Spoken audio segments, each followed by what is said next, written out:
All right, ladies and gentlemen, how's the audio? Can we hear each other?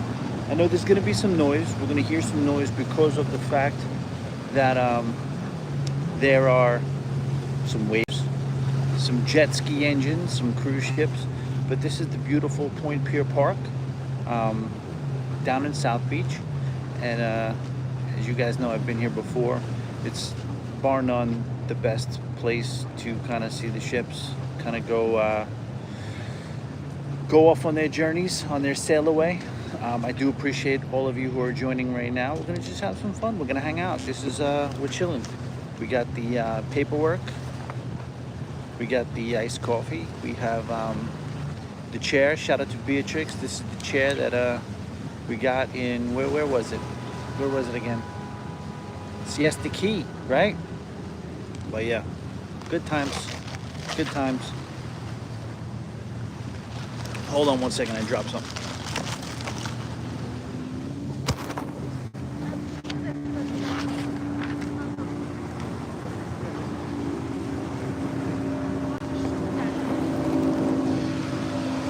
We're back. All right, what we'll do is, I'll turn the camera around because this is much nicer to look at.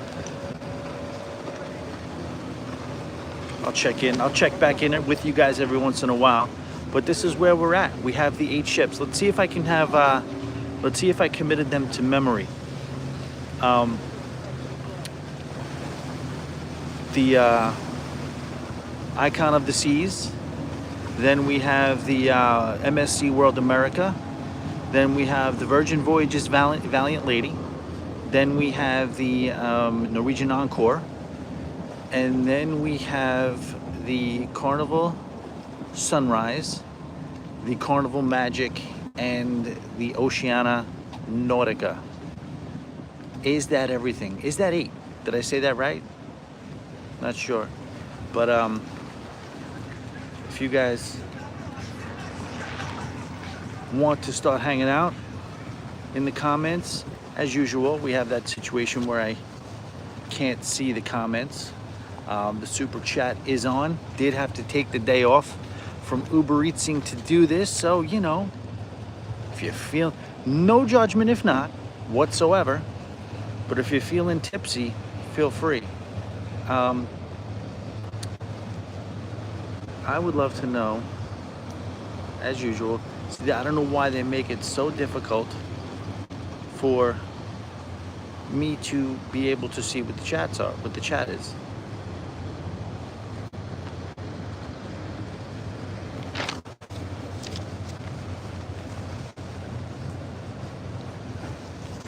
We do have 1 like. We got 4 people here. So the sail away times were slated to start at 3. A couple of things at play here. We know that that's not going to happen. There we go. Teddy, nice to see you took a break away from Uber Eats today. Yeah, well, you know, it, I don't know if it's the best financial move, but it is something that's important. And I think I do have to check in with you guys. You know, one of the things that we talk about is me not cruising as much as I'd like to, or I should, or I'm able to. So to keep my ear, oh, here we go, little jet ski coming by. Let's go. Come on.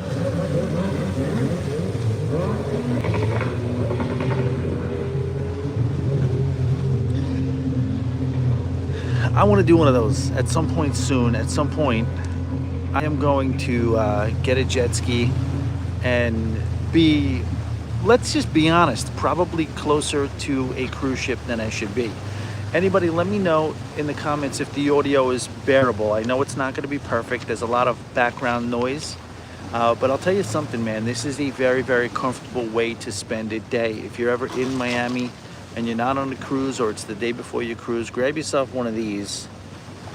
Yum. And come look at some of these. The beautiful South Point Pier Park. This place is, what do you call it? A beautiful, expansive park. What I was going to say before was that we know that, thank you. We got a Sounds Fine confirmation. Appreciate that. We know that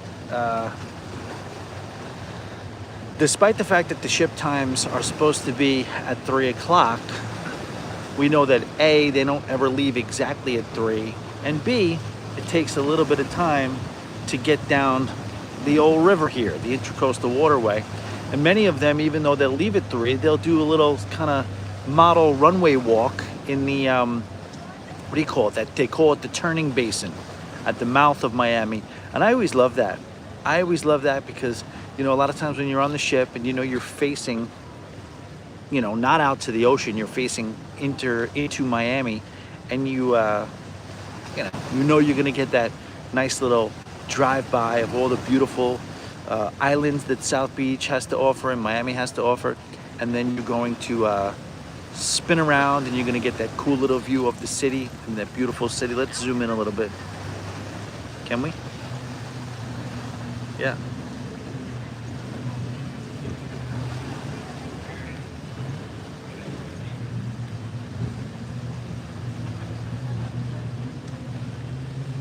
That's it right there.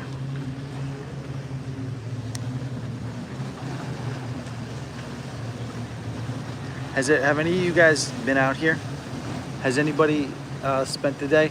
Like I'll move to the right a little bit. Not that I want to kind of film people, but it's very busy. It's bustling. There's just like a lot of people that just kind of like walk up and down, probably varying degrees of resentment towards me for pointing the camera their way, but just wanted to do it for a second just to show you what's going on.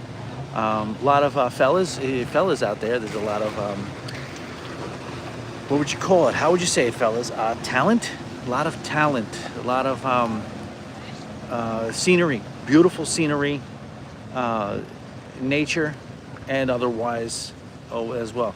All right, first one out is this Indigo. Is it a container ship? I believe so. This is a ship that's going out. Don't have notes on this one. You got a cruise ship going out. I'm sorry, not a cruise ship. A cargo ship going out. You wonder too. This is just a run-of-the-mill ship. The bridge up there. And these guys are about to head into the great wide open so unceremoniously. All right, that was a little glitch there. We're back. So unceremoniously, they're going to go out and they're going to ship things for lack of better terms. And it's kind of cool. So I'm seeing the emissions come from pretty much most of the ships, and they're all looking ready to go. So what they do, it's crazy because 8 ships is a lot.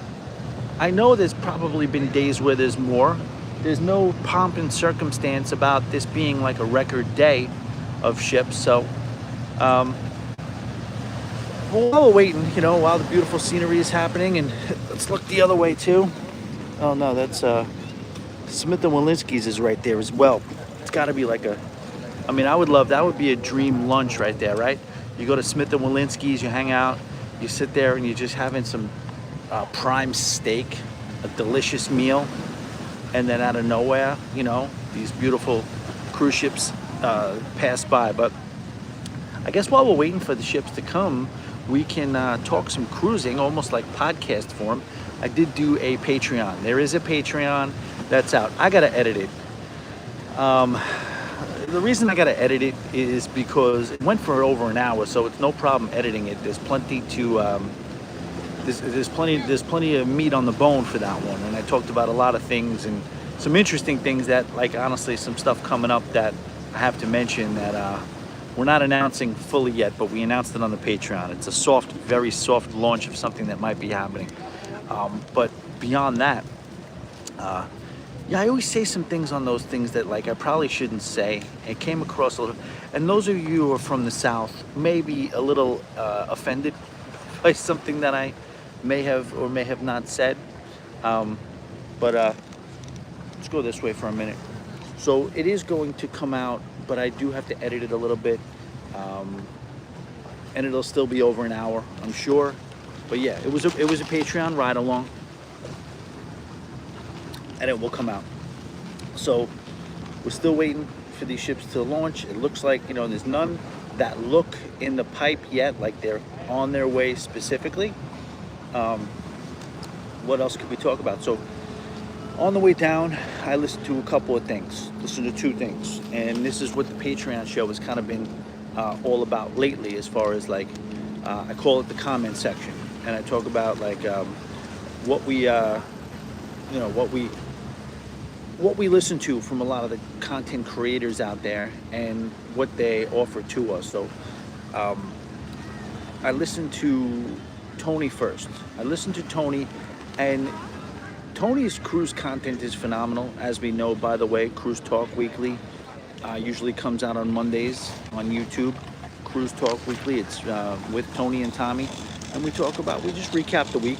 We talk about some experiential stuff like that. But I like his regular content, but I really like when he dives into kind of like, I don't know, off the rail stuff. And he did that today, and he spoke about what it's like to be famous. And I have to imagine that I relate to what he's saying, in that, you know, you never think you're going to be famous. And the word fame, and we've all grown up with people that have been on the tip of our tongue as far as like fame, or people who we know of and know. You know, it's I don't relate to it from a standpoint that I'm famous at all. I have been, you know, bumped into and recognized on a couple of cruise ships, very, very single digits, absolutely. And I've always been like very appreciative and surprised when that happens. But if you cruise with Tony, you know that it's just around every corner. He's being stopped left and right.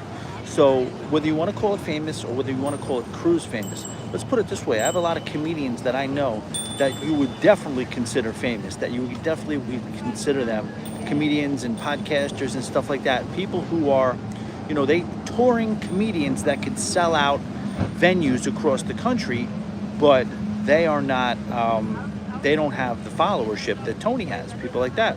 Or, you know, the Emma Cruzes of the world, or the, you know, the big guns out there. So he talked about what it's like, and I think it's a very interesting topic, talking about, you know, being a regular guy one day, then wanting to do some stuff about cruise content creation.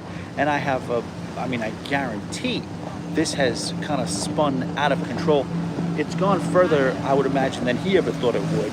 And you gotta love seeing that. But it was very, very interesting to me to hear him kind of reflect and pontificate about what it is like to kind of all of a sudden find yourself famous. He talked about the good stuff that comes with it. He talked about some of the negatives that come with it. But then he also delved into some of the bizarre stuff.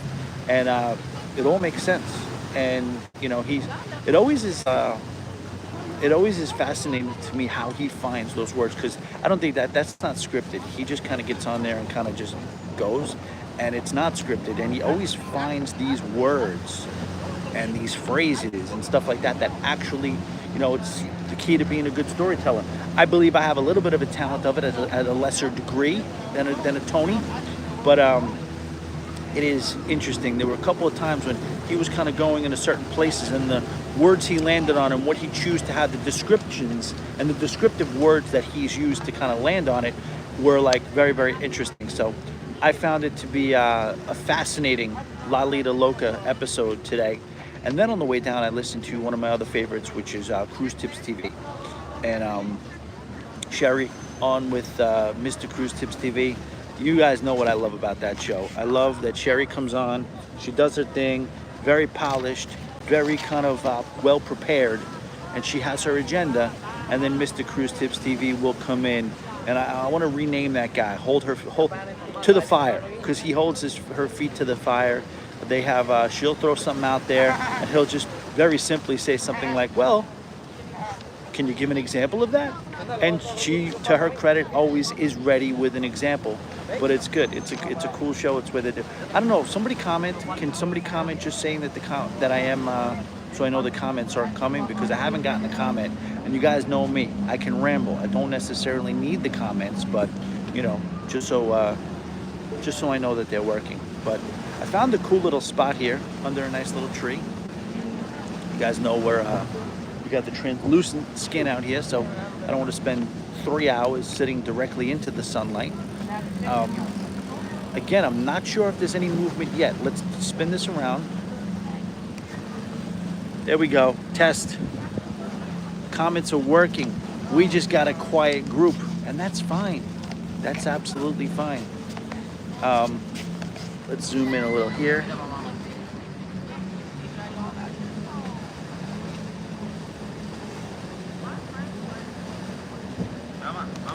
Hey, Steph.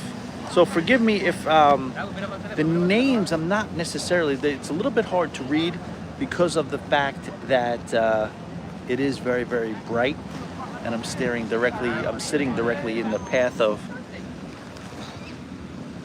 the sunlight, and I'm trying to make sure that I'm able to read this stuff. The comments I could see, but the people who are making the comments, it's not quite as clear in this particular situation. Just doing this with the phone, and we're having fun. What else is going on? Yeah, I went off on the Patreon a little bit about MSC and what they have going on as far as, you know, the new ships that they're building, and, you know, what the MSC overall experience is like. So I won't really dive too deep into that right now, but it is kind of interesting to kind of see or get a feel or a vibe of what MSC is going to do. You know, you got to talk about this new class of ships that's coming out from MSC.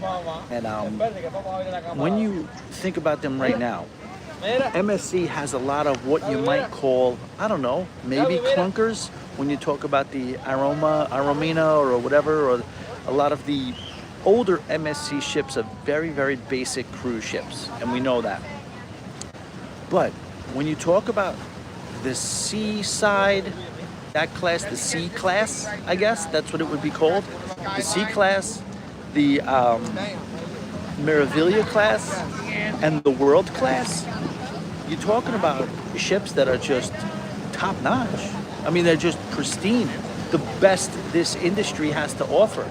And now they're coming out with a new class. So like there's a fourth, you know, let's say, I think every cruise line can kind of be broken down into different eras. I really think, you know, and it is interesting because sometimes they overlap. Like I would say Carnival, classic Carnival used to be the fantasy class, and you would kind of call the classic Carnival experience the fantasy class, because when I broke into the game there were like 9 of them. It was like maybe a third of their fleet. But the truth is that they erased so many of them, so you have to kind of get rid of that. And I would say Carnival probably, you know, where do you draw the line? It is a little tough to draw the line. I could say you could argue that drawing the line is like maybe like the fantasy class through the Conquest class, or the Splendor class, which is one ship. So I would say the Splendor class, the Conquest class, or the Destiny class, whatever they're calling it these days, because they always change the names. The what is it? The Spirit class. I would say that is kind of the new version of classic Carnival, in my opinion. I don't know what you think. And I would say mid-range for Carnival is probably really just the Dream class. I would say the Dream class, but to see that's where it's tough, because the Dream class does draw so many parallels with the Vista class. But I would kind of have to say Vista and XL would be New Age Carnival. So I'm going to go ahead and say that. I'm going to say that definitely for sure. New Age Carnival is Dream class. No, I'm sorry. Vista class and XL class. That's New Age Carnival, because now you have the new class that's coming out, the giant ships that they're going to be bringing to the table soon.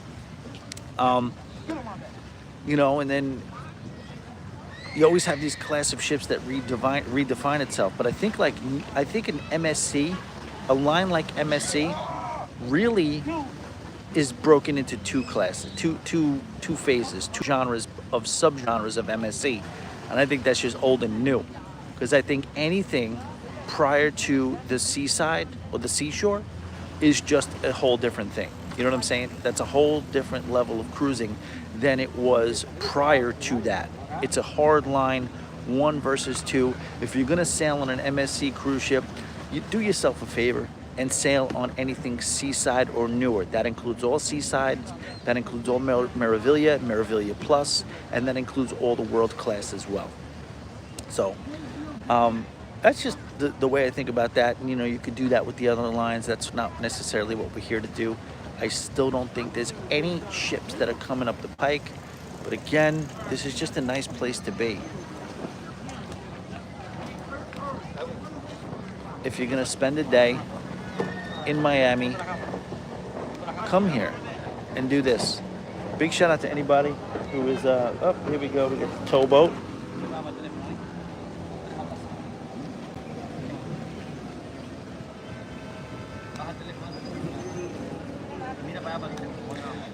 I'm not here to lie to you. We don't lie to each other. We've made that commitment. We've signed that contract a long time ago.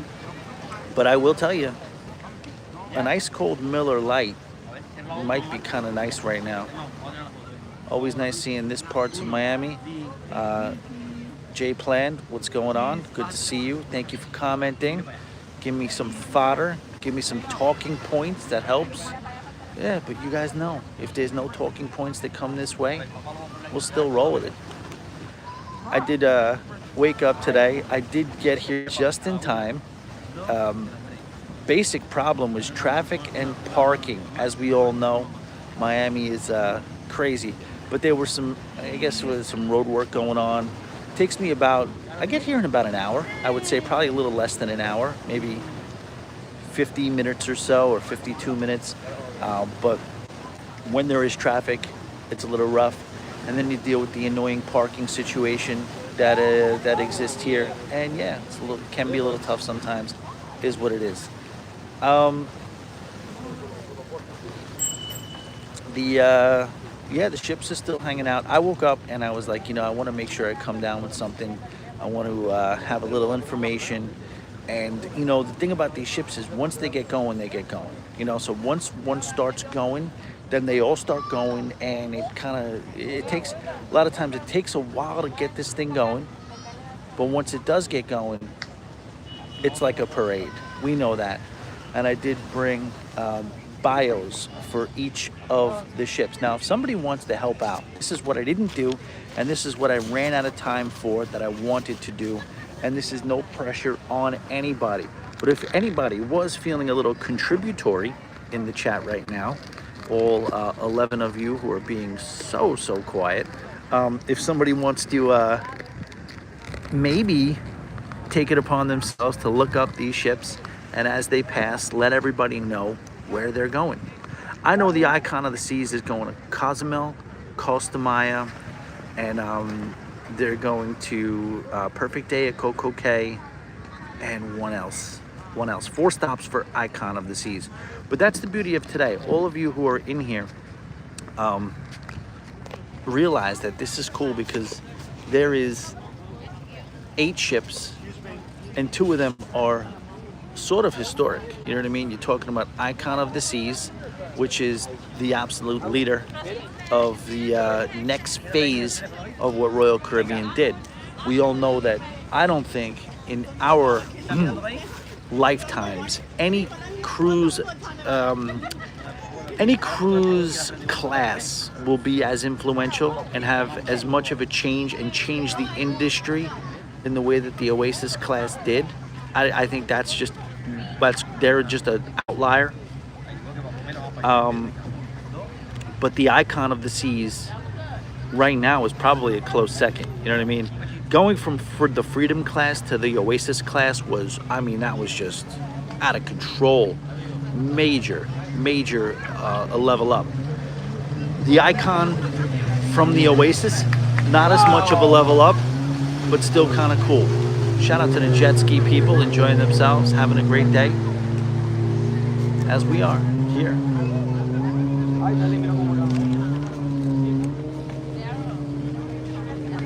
I will say this, it is kind of interesting.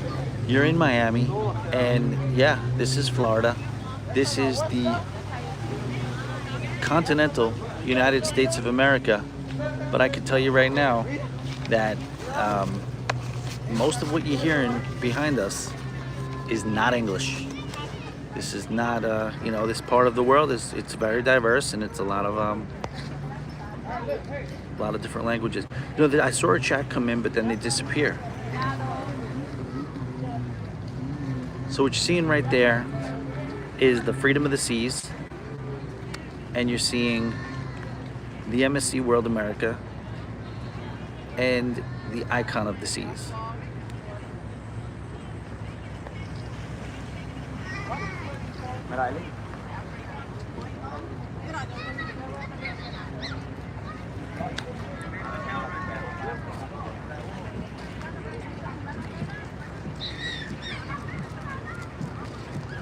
Gainesville, Virginia. Saw that. That's cool. How's the cruising out of Gainesville, Virginia?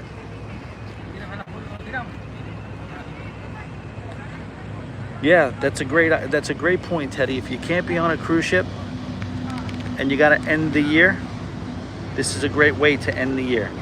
Okay, so he's coming in.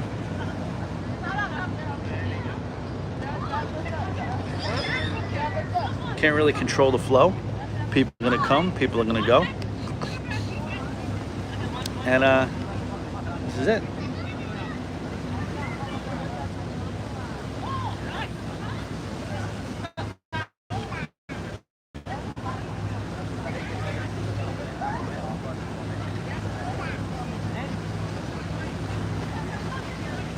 I got it set as all our home right now, and you're watching a dinosaur movie. Yeah, that was what. Look, you ready for this? Look what just entered the chat. Are you ready? Just after a long week at sea, boom.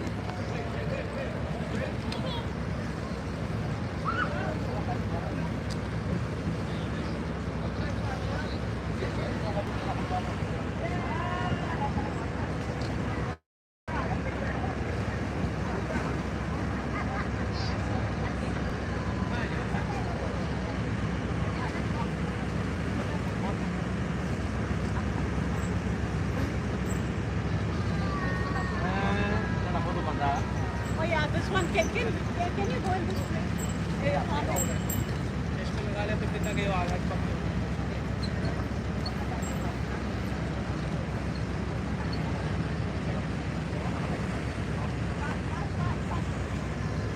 So I'm not sure what's happening here, because there's a boat that's strapped to the side of this container ship, and then there is a boat being pulled. And I'm sorry about the sun. Not really a whole lot I could do about that. But you'll get a better view as it makes its way down the channel, down the intercoastal. What do you call this body of water? Somebody knows, right? Anybody know? But shout out to who said they were watching dinosaur movies, because that used to be, as a child, that was like my favorite thing that I got excited about. I don't know what it was about Thanksgiving or Christmas. You know, now it's like The Godfather or Casino or A Few Good Men. They show these movies. When I was coming up in the game, you could put on Channel 5, which was the Fox affiliate near me, or like Channel 2, 4, 7, PIX 11. And you'd watch the monster movies, not necessarily dinosaur. It's probably inspired by the dinosaur genre, but you would watch these monster movies and it would be King Kong or Godzilla. Godzilla faces the robot, Godzilla faces whoever. And then there was one time they all got together on Monster Island. That was exciting. Imagine doing a cruise to Monster Island. That'd be fun. They do the cruises to that Jurassic Park place. That's kind of cool.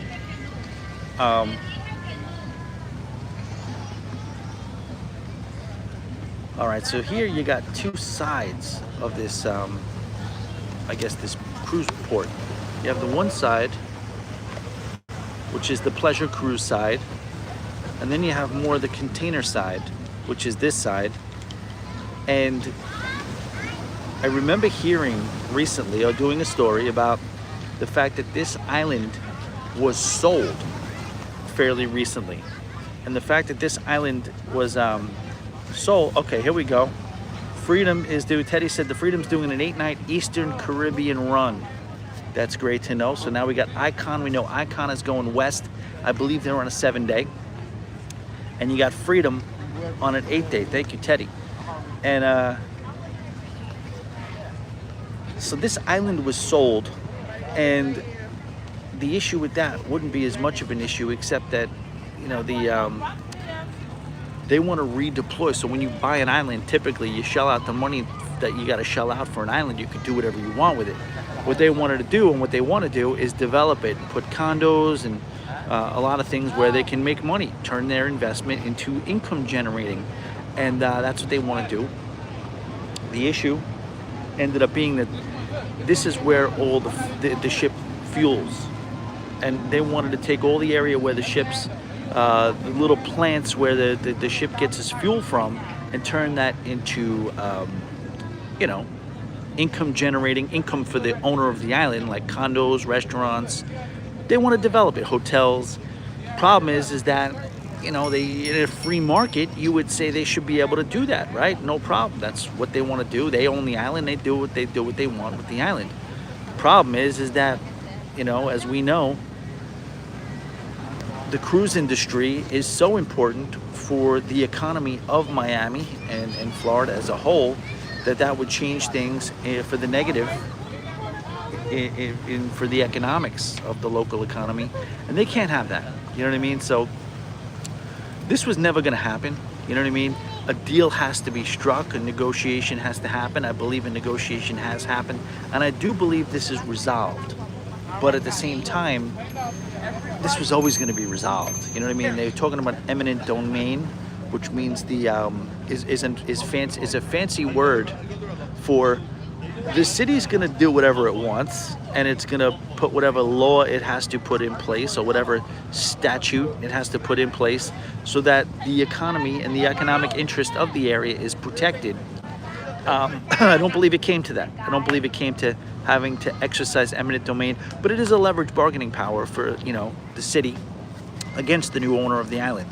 So the new owner of the island probably understands that, you know, we got to get out of this thing what we can, because of the fact that, you know, they could eventually just take it if they want to anyway. And yeah, you could argue that that is not how free societies work, but you could also argue that, well, you know, we got to keep the economy, the local economy afloat, and a lot of people and a lot of jobs would be affected, both on the tourism end and on the employee end, both shoreside and, you know, out at sea on the ships. So that was never going to happen. They weren't going to let that happen. Could you imagine one day, oh well, this guy bought the island, no more cruising out of Miami because they can't fuel up.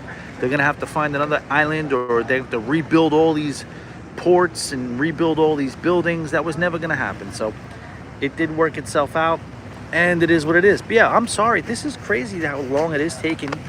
For I expected, you know, when the schedule says that 3 o'clock is going to be the time, you would probably expect that you'd see one moving by now. But no, we do not. In the meantime, super chats are open. If somebody wants to donate a $1 super chat so that I can see that it works, and let's just say you didn't want to donate the chat, if there's a $1 super chat you could put in there, just so I can see that it works, that would be helpful too. And I would gladly mail you a check for $1 back.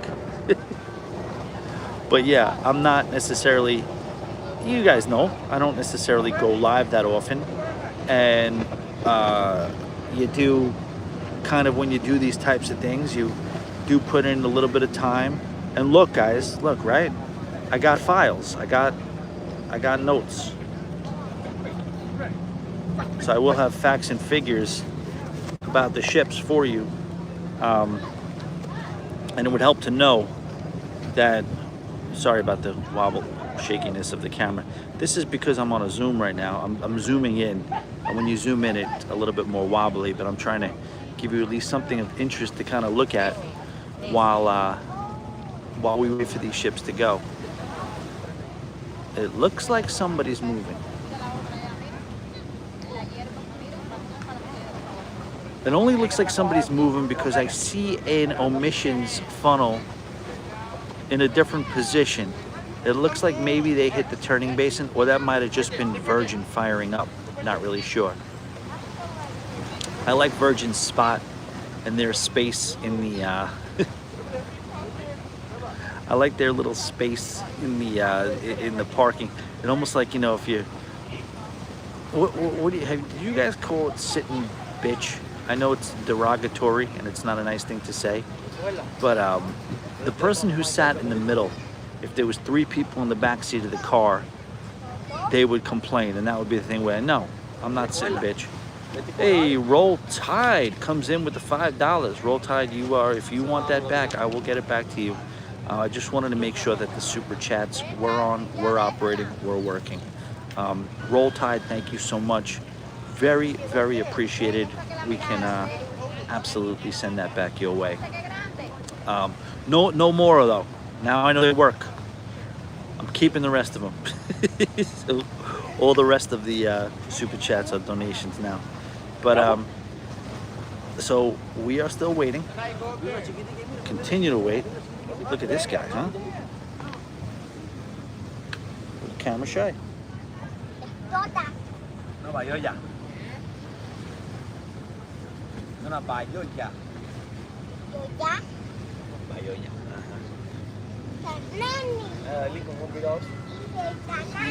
I saw one of those things getting, well, we don't have to talk about that, but yeah.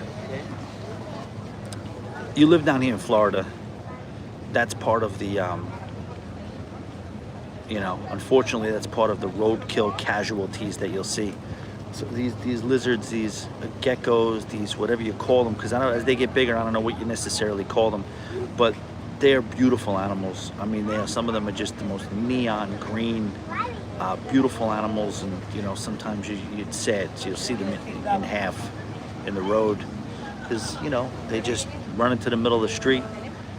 Almost got into a traffic incident yesterday because I was getting onto I-95, and a nice big beautiful lizard was crossing the road, and he was unbeknownst. He was just crossing the entrance ramp, and I slowed down, and I had a psychopath behind me. I gotta say that I meant to speak on that even too, just kind of driving down here.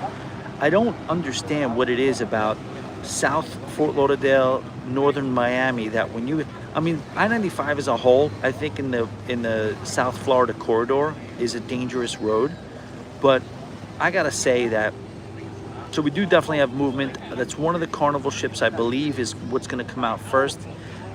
It's gonna be interesting to see the Oceana ship coming out because it's so much smaller than all the other ships. I mean, it's a cruise ship. I wouldn't call it a yacht, but it is a very, very small cruise ship at that. But yeah, this guy was, I don't understand why people just decide that they have to drive like absolute psychopaths once once they get down south here in Florida. And it gets confusing too, because Beatrix will attest, like, it does get crazy because these exits and these entrances, you have a lot going on. Exits, entrances, mergers. You have, I know that sounds like, you know, it's regular highway stuff, but the exits come fast. So a lot of people are looking at GPS. They're trying to figure out where they're trying to go. They're lost, they're tourists. They don't know the roads that well. So they're really trying to react on a dime. And then you also have the lanes where it's HOV. Then you also have the lanes where it's like express lanes. So a lot of moving parts, and just people not being conscious or wary of that at all, and just, I mean, driving like lunatics. You guys are freaking quiet. It's a quiet group, and that's okay, because you know me. I can go. You want to see my favorite building in Miami? I'll show you. While we wait, we do have a cruise ship on the move. It is coming up, and that's the good news, because once they start going, like I said, they go pretty quickly. All right, ready? This is my favorite building in Miami.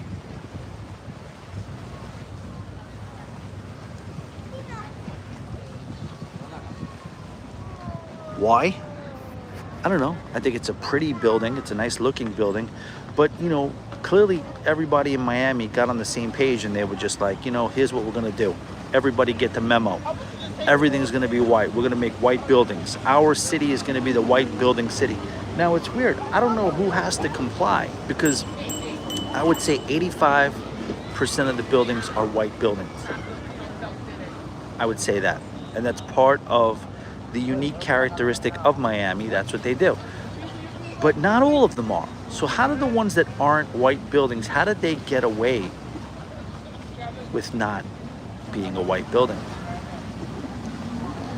I always think it's important as we're sitting here and enjoying this beautiful, beautiful day. And, many of you, I don't know where you are in the world. I'm sure there's very few places that have it as warm as we do here. I mean, just look at everybody. This is what I will say is that it's a little depressing this year because even in Florida, you would feel a little bit of the Christmas spirit and the holiday spirit because of the fact that, you get a little chill to the air. Of course, nothing like you're used to up north. Of course. But it would be like a little bit of a thing where like, okay, I don't even know if you even have to put on a sweatshirt, but leave the t-shirt on, wear the shorts, but you're gonna feel a little chill in the air, especially during Christmas. I gotta tell you, I didn't feel it at all this year. This was probably the least holiday like I've felt down here, because you would say, well, you're in Florida, Tommy. Why would you think? You do. You typically do. Not this year. It just stayed hot. It just stayed hot. A lot of people smoking weed in this park. It's part of, I guess, what people do now in parks and beaches, stuff like that. But hang in there. There's 8 of you in here right now. Hang in there with me right now because the ships are gonna start moving. And very, very soon, this big wide open view that you're seeing right now is going to be filled with cruisers and cruise ships.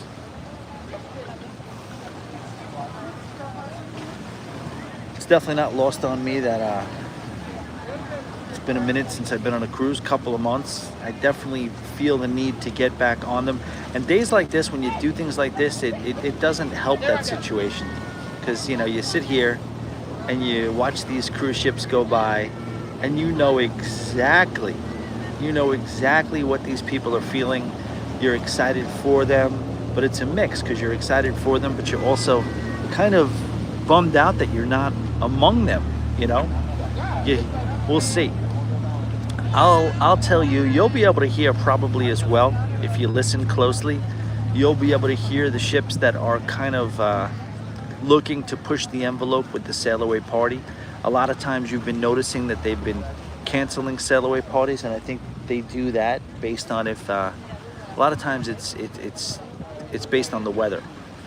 And this is a great time of year to sail away and kind of do what I'm doing right now because of the fact that you get nice weather. And of course you get beautiful weather in June, July, or August, but it always also does seem like when you are when you're doing that when you're doing this or you're on a cruise, the tropical climate hits you with an hour or two of storms every single day.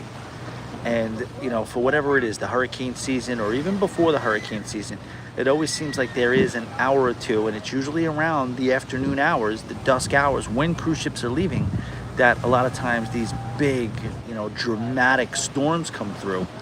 And you don't really have that risk as much when you're doing this in the winter months. It's still nice, it's still hot. Right now, I don't even know what the degrees are. I'm gonna guess it is probably high 70s, maybe low 80s is where it is right now. But yeah, I'll tell you right now, I would welcome, I don't want New York cold. I don't want the freaking, the 20s and 30s. I don't want that for sure. But listen, we're being really nitpicky, huh? You're gonna get what you're gonna get, Tommy, and you're gonna like it. Is what it is. You guys are quiet. So yeah, the thought behind this was, of course, today is a big Uber day for me, and it is kind of important to be out there. And isn't it amazing? I can tell you right now, when I do my numbers, when I do the economic numbers, when I do the budgets, what's coming in versus what's going out, now more than ever, doesn't it feel like just stuff goes out at a higher rate than you planned for it to go out? A lot of people are young, so they don't really know have anything to compare it to. But you think, okay, well, I got this, I planned for this, I'm going to spend this on this, I'm going to spend that on that, and here's where I'll be at the end of the week, right? But for some reason, nowadays, the freaking money just goes. It just goes, and what you think you're going to have at the end of the week, you don't. You just don't. So, yeah, I did get a little bit ahead a few days ago, so I feel like, you know what, I think it's appropriate. I really, really want to hold on to my place in this cruising community. So if it's going to cost me some money and not go into the Uber Eats field, I think it is important. You don't let what you can do get in the way of don't let what you can't do get in the way of what you can do.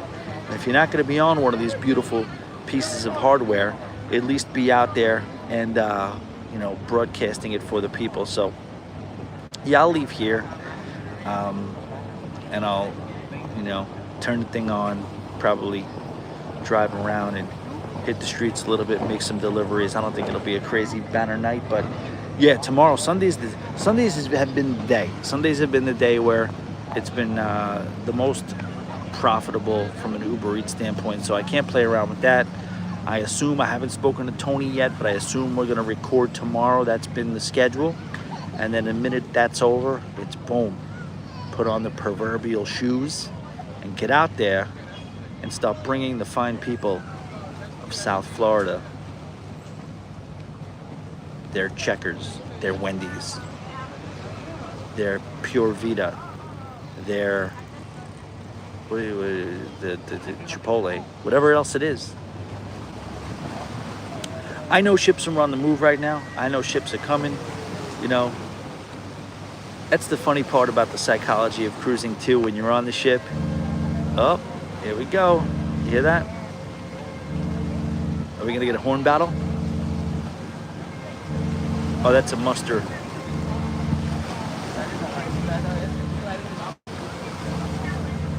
Seven shorts, one long. That's what we just got up there. So they're gonna start moving any minute now. The fun should start taking place.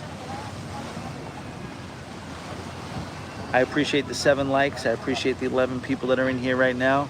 It's already been worth it. Once again, thanks for that super chat. Very, very helpful. That one could go back though. That one's eligible. That super chat that's up there right now is eligible for refund. Like I said, going forward, we're gonna hold bone. I'm a little iced coffee'd up, that's for sure. Undernourished. I had a tiny little one of those little breakfast sandwiches at Starbucks. Do you ever eat those? Do you guys ever eat? They're not that bad for something that's rocket chefed and thrown in like basically what is a glorified micro. It sits in its own existence for like however long, and then it's blasted into a glorified microwave, somewhere between a convection oven and a microwave. They're not bad. They're not bad. The only problem is it's like a hot pocket. You're eating them and it's like, you can't touch them. You can't even touch them for at least maybe, I don't know, 2.5 minutes. And even after that, they're still sizzling. But I'm, when you're a fella of slobidity like me, you can't wait. It smells delicious. That pastry smells great and it's sitting there next to you. And yeah, you do risk, you knowingly risk burning a couple of layers off your tongue because you want to get into it. Today I had the egg pesto and mozzarella. It was good. It was good. Is it a 5-star meal? No. but it was good. It's very peaceful here today too. Remember one day me and Beatrix came. I think, did Beatrix, were you here when we did it? I don't know if Beatrix is even here anymore, but um, there was like a women's Iranian protest going on. That was one of the most Larry David-like funniest scenarios that I've been a part of. Because I'm sitting here in this beautiful setting and there's cruise ships going by. And behind us, all along this walkway, was a line of Iranian women, and they were in solidarity protesting. And I don't really know what they were doing, because I don't know what South Beach, Miami, South Point Park Pier has to do with what we're going to do about it.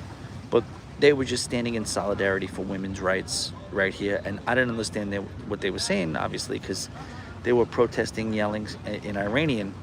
But it was just funny to be sitting right where I am sitting right now, in my chair, enjoying the cruise ships. But directly behind me, standing on that thing, was as far as the eye could see, was a line of Iranian women screaming in protest, while you'll see a Disney cruise ship kind of fly by, playing their ship horn, "When You Wish Upon a Star." So you're hearing Disney music on one end, partying on one end, us just kind of sitting here in the middle, and an not violent, not aggressive, but an enthusiastic, a spirited Iranian women's rights protest was going on right there.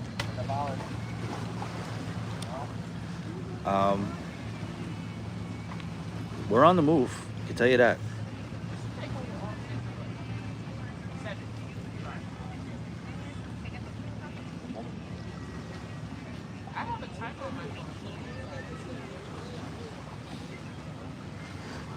Just saw this guy was very reluctant. This guy's gonna take a picture right here. He's taking a picture of this group. Very annoyed that he was asked. I don't blame him. I mean, I get it. You're on a nice little nature walk. I don't know. I think it's by feel. I'm reluctant to turn people minding their own business into photographers. Just do the stupid selfie and call it a day. You can do it. But this guy has changed. He's turned around and he's changed his role. Now he's enthusiastic about it. He's actually directing the shoot now. So he was a little initially annoyed, but he's back. It sounds like a jet ski coming.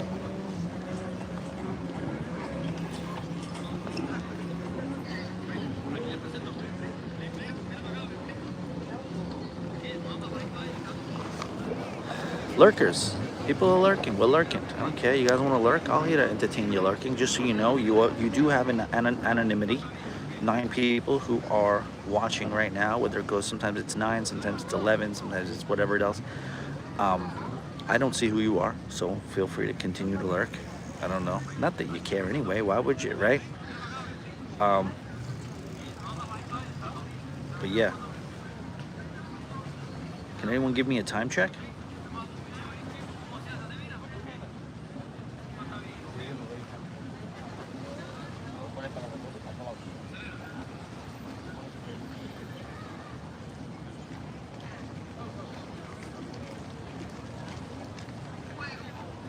So I have my notes in my files, so I want to make sure. I'm going to have to test my ability to kind of early identify which ship is which. It is kind of interesting. I will say it's interesting that we are 49 minutes into this, which I know I went on right at about 3 o'clock. So we're almost at 4 o'clock, and not one ship has passed our face yet. But, it's the way it goes. It's the way it goes. This is why I told you guys, it's not the worst thing in the world to show up. I don't know, I get a lot of heat. Wait, I missed it. Somebody chatted. Why can't I just see the running window of the chat? Because it'll show me a chat, and then it will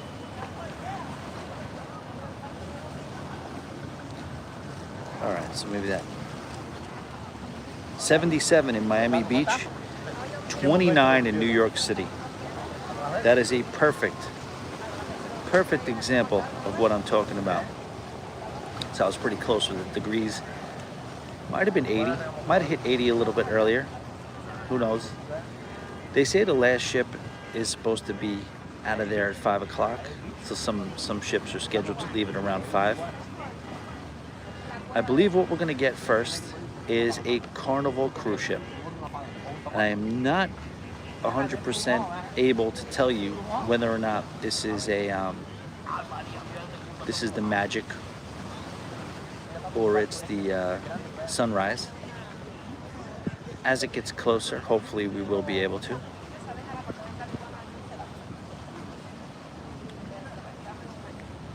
But if you look off in the distance,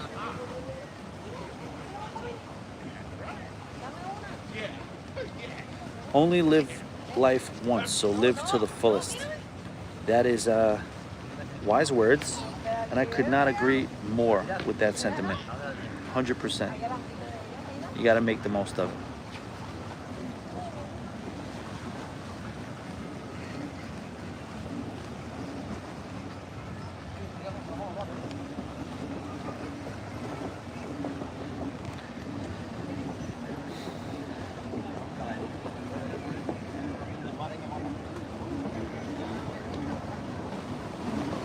Okay, so some people are driving, I get it. Some people can't chat while they're driving, some people are doing other things, so I do get that. It makes sense. More jet skis.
Researching football hats while you watch this on TV. Oh, that's cool. What type of research goes into football hats?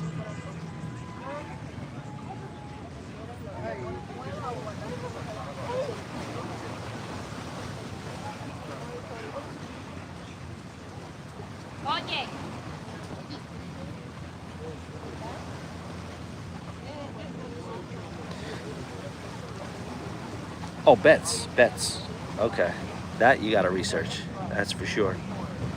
Interesting football year, as we know. It's a thrill ride.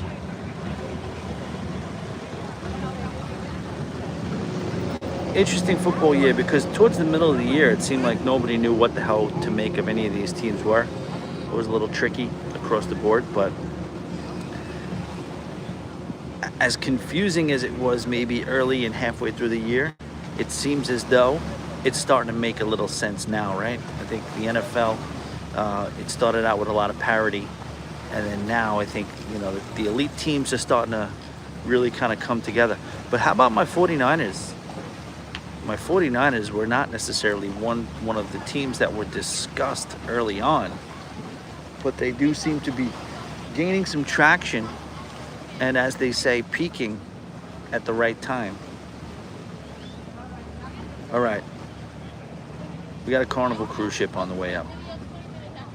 Still a good couple 100 yards away. Nevertheless, moving. They all do look like they're getting ready to go now too.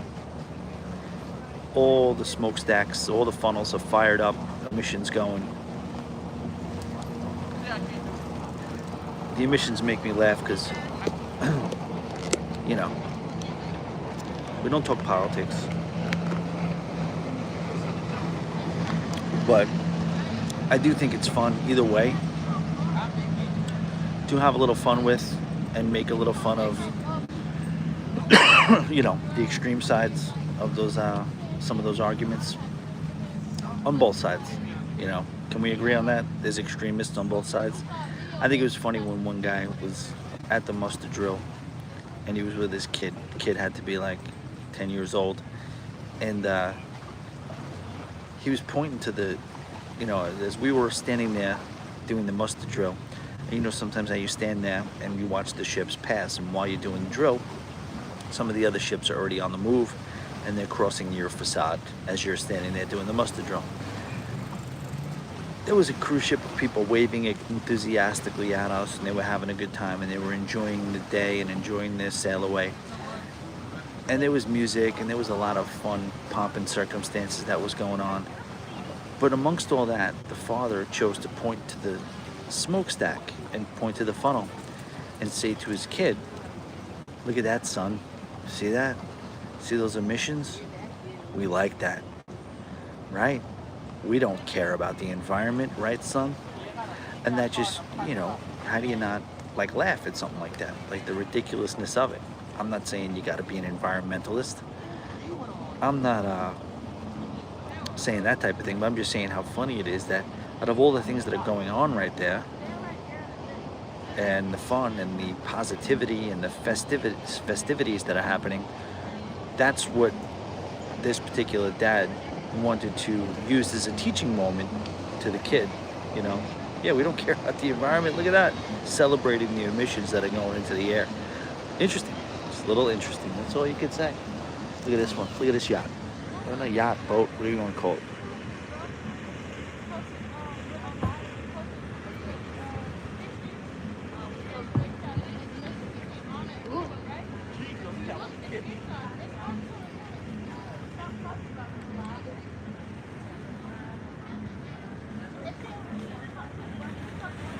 Niners and Rams are surprising. Yeah, but the Rams have, you're right. The Rams are surprising, but they've been good for a few weeks now.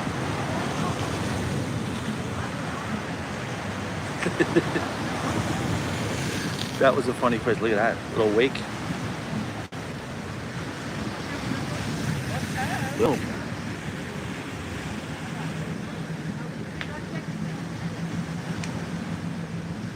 That would be absolutely hysterical.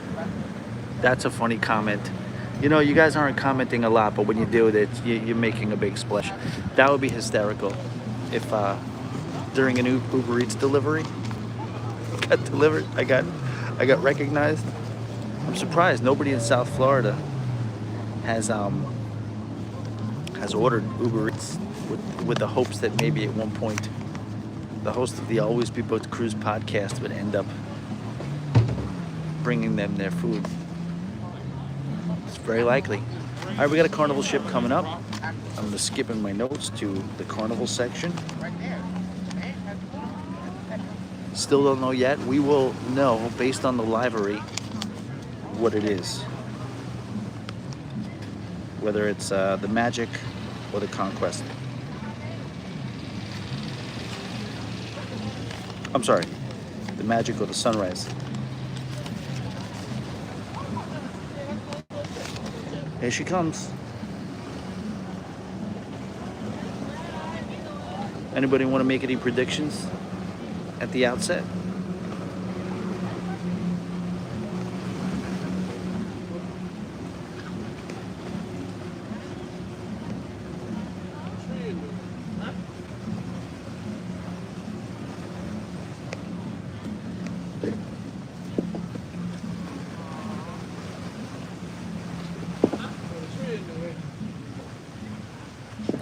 Yeah, Magic or we have a prediction.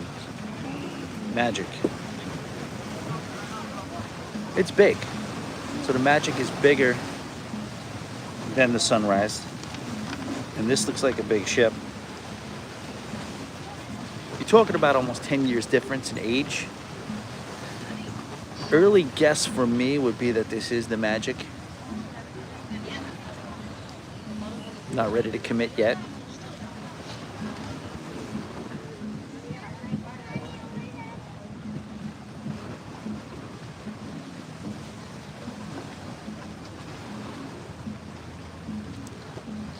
She's tall.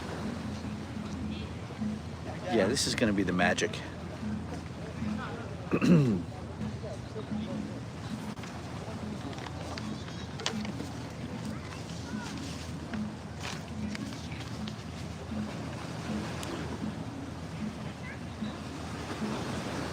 Early predictions that this is the Magic.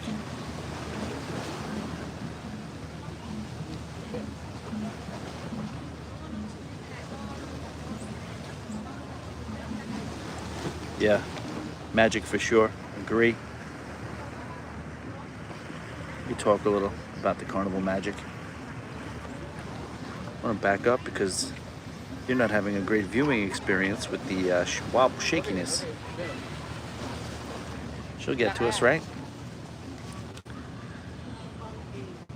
It's a class of ships that I definitely have been trying to sail on. I've been on a couple of them based on ship tours and previews, but I haven't sailed on this is part of the Dream class. So the sister ships are the Magic, Dream, and what's the other one? What's the other one? What's the third one? Sip it up.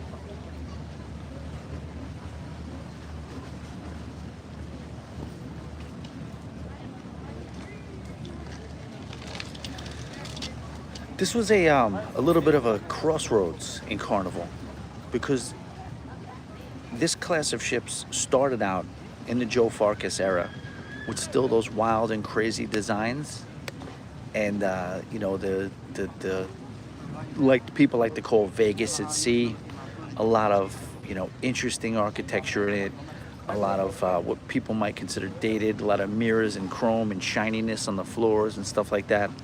And this is when they transitioned into the different era, which whatever it is now, I think it's a different company that designs their ships, but much more calmed down, much more muted tones. I'm still having trouble. Magic, Dream, and the, what's the other one? I think it's 2 syllables, right?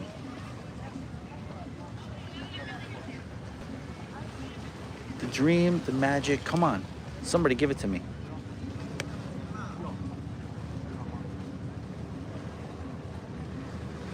But this is really like a precursor to what you see on the Vista class, you know? What is that? The Ocean Plaza? Ocean Plaza is that kind of like deck 5-ish area where it has sort of like an entertainment area, but then it does a really good job of connecting outside and inside. And when you're on Ocean Plaza, you have that little kind of walkway that goes from one side of the ship to the other and it leads you right outside. And then from there, you can get into a bunch of other venues.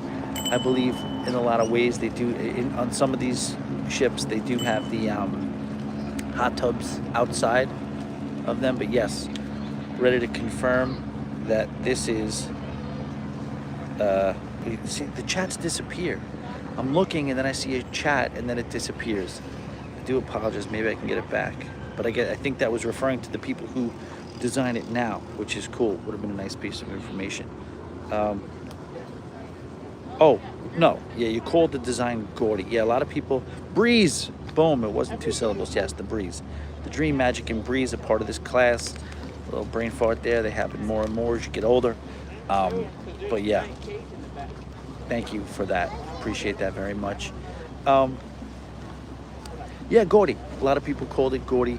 I happen to like it because I thought it was just, you know, interesting. I'm not necessarily one of these people that has to, you know, I'm not offended by design very often. If somebody's trying to take a shot at doing something original where most people might find it offensive, that's not going to be me. You know, like most people call the Splendor the pink ship or the elephants, whatever else.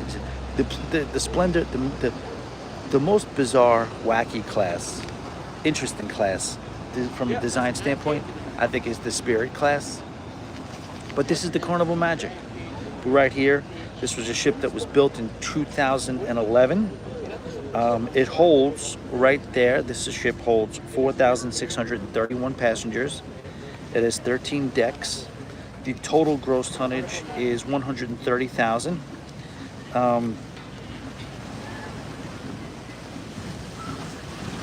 The total length is 1,004 feet. The average speed is 22 knots. It's got 678 inside cabins and 1075 outside cabins. They usually run with a crew of 1,367 people. Let's check out this beautiful ship.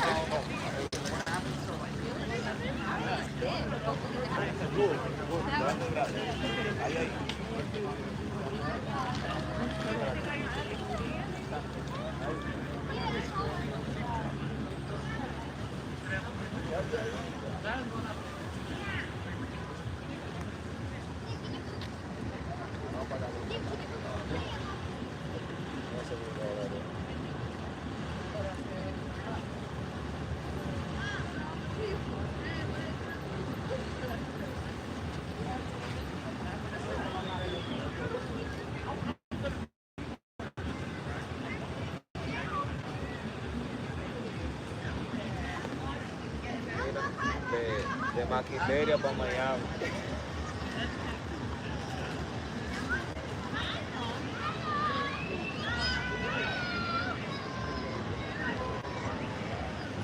It's always tricky with the sun.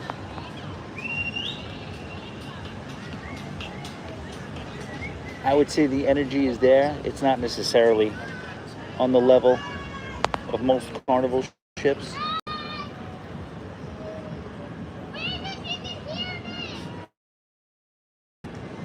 I think you get that more and more with Carnival not necessarily blowing it out for the sail away parties. I think that's part of their new thing where they're trying to keep it more family friendly and less crazy, wild, wacky party. All right, we're going here. Now we got the sunrise coming.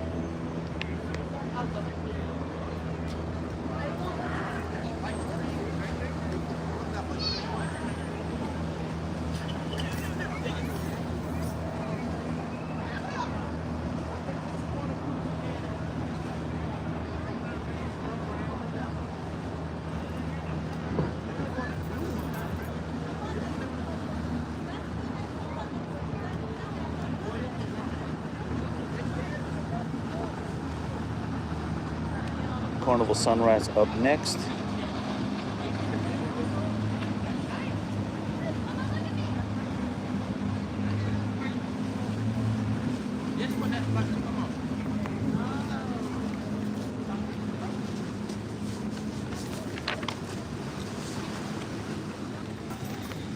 All right, so what you're seeing right now is a ship that is way older. Somebody put a comment in the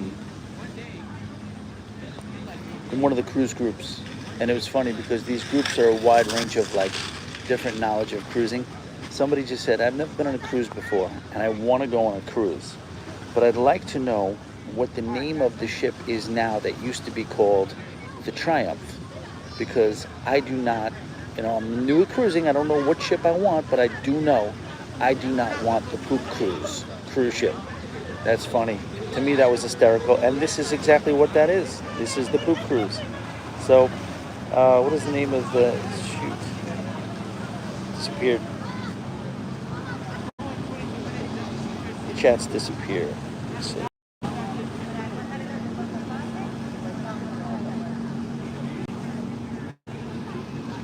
What is the name of your sandwich shop? Chop Shop. Yeah, if you want to join us, it's the Chop Shop. Coming down in May, definitely. We'll be there. All right, so this is the Carnival Sunrise. It's used to be the Carnival Triumph. It was like a lot with those ships that are pretty old ship. This was built in a different century. This cruise ship is from the 90s. It's 1999. The last refurbishment, major refurbishment, was in 2019. This ship is a considerably look at this. So what you're seeing here is a yacht trying to pull out in front of it.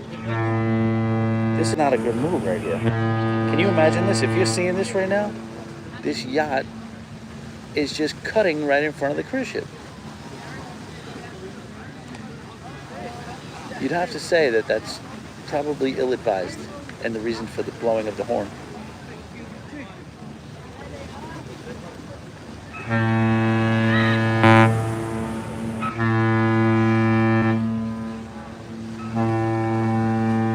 wonder how that works.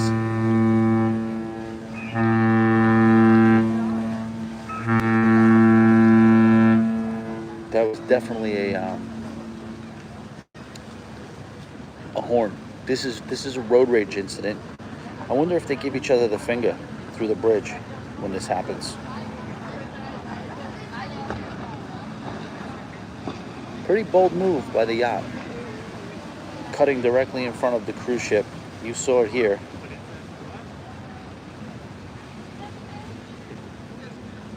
So like I said, this is a much smaller ship. Capacity is 2754, 12 decks. The ship we just saw previous to this, which was the Magic, let's talk gross tonnage. The gross tonnage was 169,000.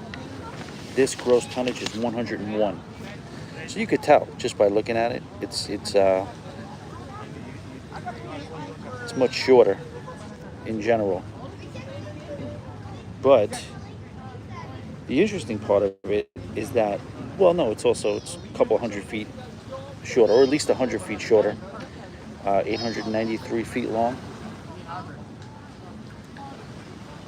These usually are shorter voyages, party voyages.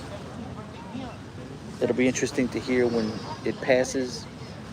You know, like we said, I do think it's been a conscious effort from Carnival to not get as crazy as far as the volume and the party and the energy of the sail away. They don't want that viral moment with, on these family cruise ships where you have, hundreds of people twerking. They don't want that anymore. They're clearly wanting to go in a different direction. I personally like the sail away parties the way they were, but, Carnival is a private company and they're right to have whatever image they want, I guess, right? So I will be interested to see. And this is probably a shorter sailing and definitely a more lively cruise. Typically, it'll be interesting if we see a louder volume. The Magic just went. This is now the, I don't know if it's an old Comet or not. This is the Sunrise.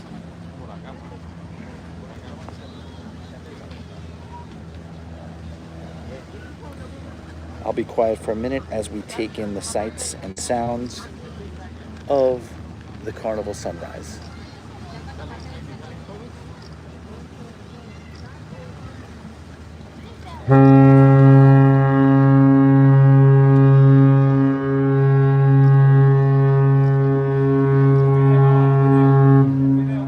Okay, sir, we get it. This guy likes the horn. This guy leans on the horn.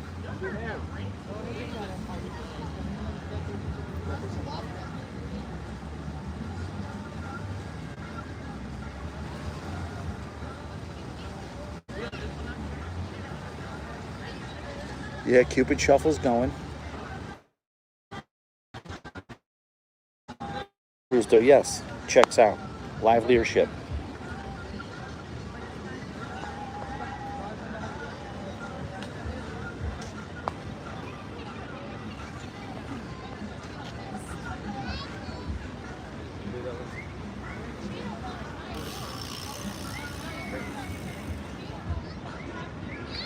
Still not crazy like you used to hear them. Still not too wild. Nevertheless, definitely some action going on. All right, that was the Carnival Sunrise.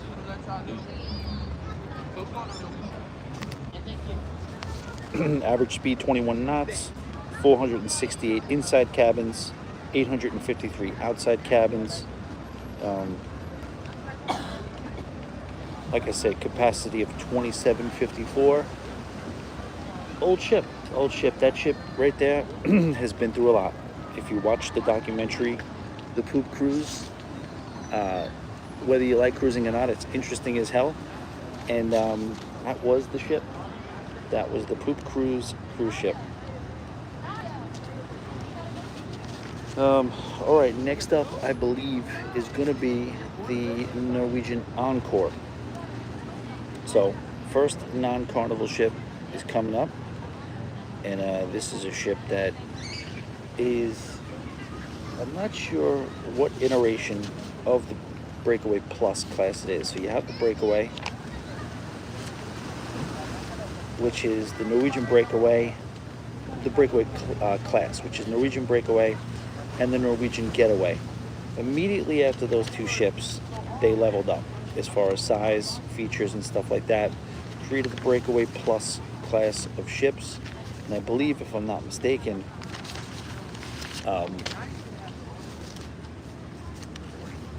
this is not the first one. 1 second, looking for the files here. All right, Norwegian Encore.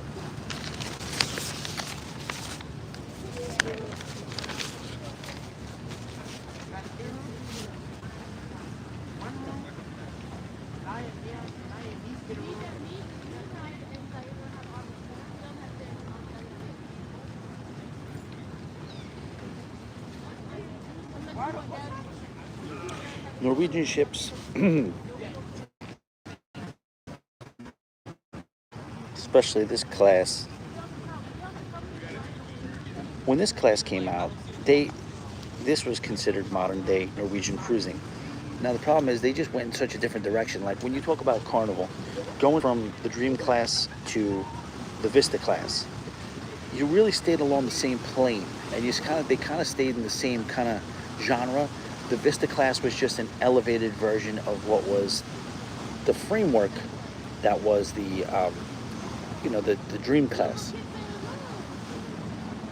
Unlike that, Norwegian came out with the Breakaway and Breakaway Plus class, and they completely went in a different direction with its next iteration, which is the Prima class. The Prima class is really unrecognizable from what they did with the Breakaway class. So you had the Breakaway Plus. I'm sorry, the Breakaway and then the Getaway, and then they started making the Breakaway Plus, which was the Norwegian Escape, and then the Joy, and then the Encore, and I think there's another one. But what you're looking at right here, maybe someone could tell me, this is a Breakaway Plus class ship. It's not the first one. I don't know if it's the second or the third. So you have the Joy, the Escape, the Encore. I believe there's one more. It's hard to keep track after all these years. But there she comes.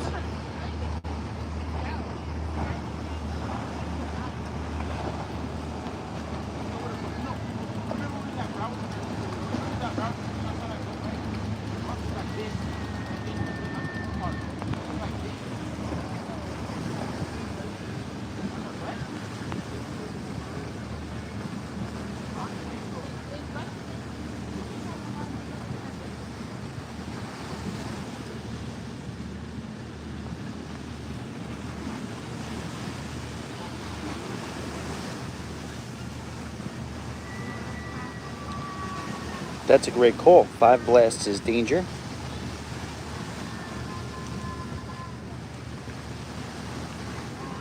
The Norwegian Breakaway and Getaway are regular Breakaway class ships. The Breakaway Plus starts with I believe, the Escape. If I'm not mistaken, I believe the Escape starts with the Breakaway Plus, and then they go up from there, like with the Encore and the Joy. And I felt like there was another one, but there may not be another one. 5 blasts is danger. That's great to know. That's actually great to know, and that's very, very interesting that you saw what you just saw. And I'm excited to go back and look at that again, because that was kind of weird how that beautiful luxury yacht just whipped out in front of that of the Carnival Sunrise.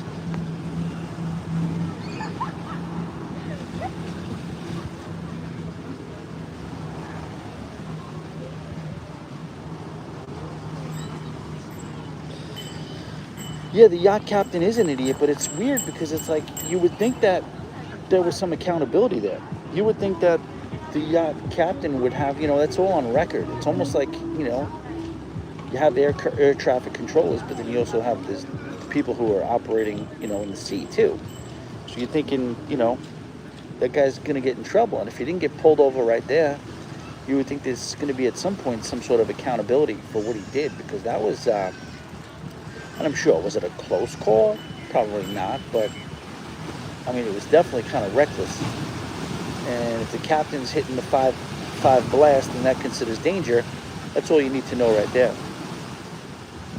It was probably the second weirdest thing I've seen um, while doing this type of thing. The weirdest thing was right out here, right in front of us, there was a drug bust.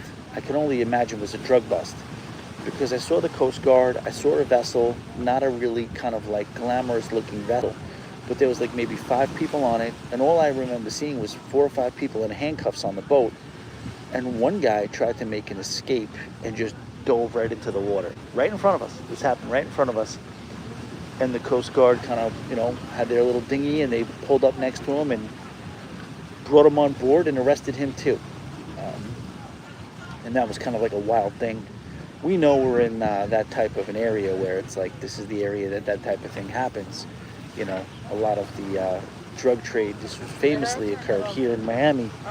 But to see that happen, and first of all, it's not like it used to be in the 80s, like when you had the movies like Scarface out there and everything. Fun fact was that they said most of the money that was in Miami, almost all of the money, the cash that was in Miami that was traded legitimately around town, had some cocaine on it. Pretty funny. All right, the encore's coming up.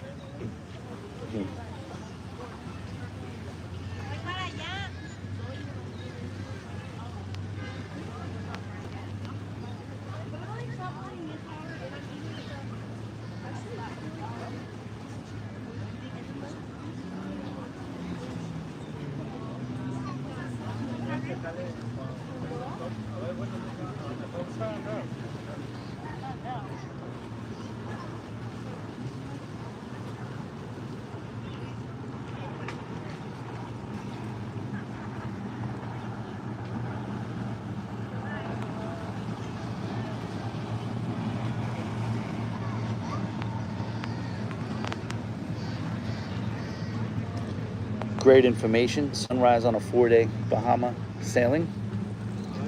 As we suspected, smaller, older ships going to do a shorter itinerary, thus being a less expensive cruise, leading to a little bit wilder of a group. Checks out. Everything checks out.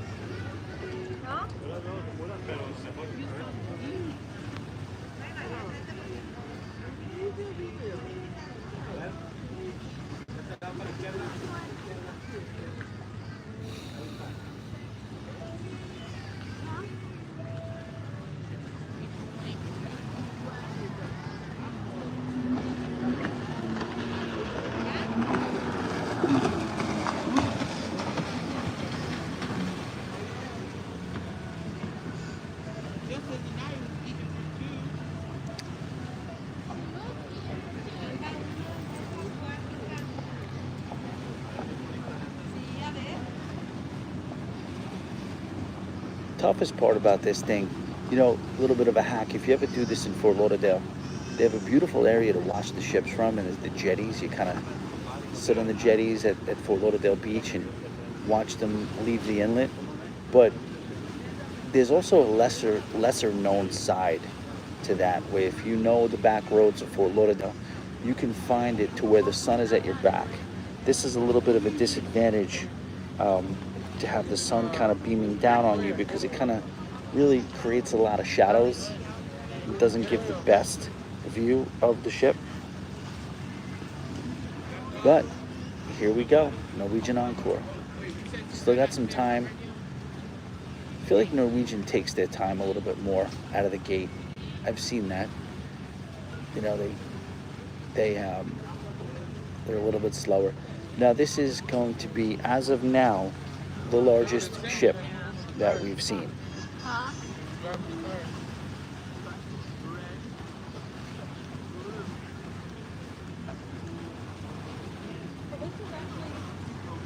They built this ship in 2019.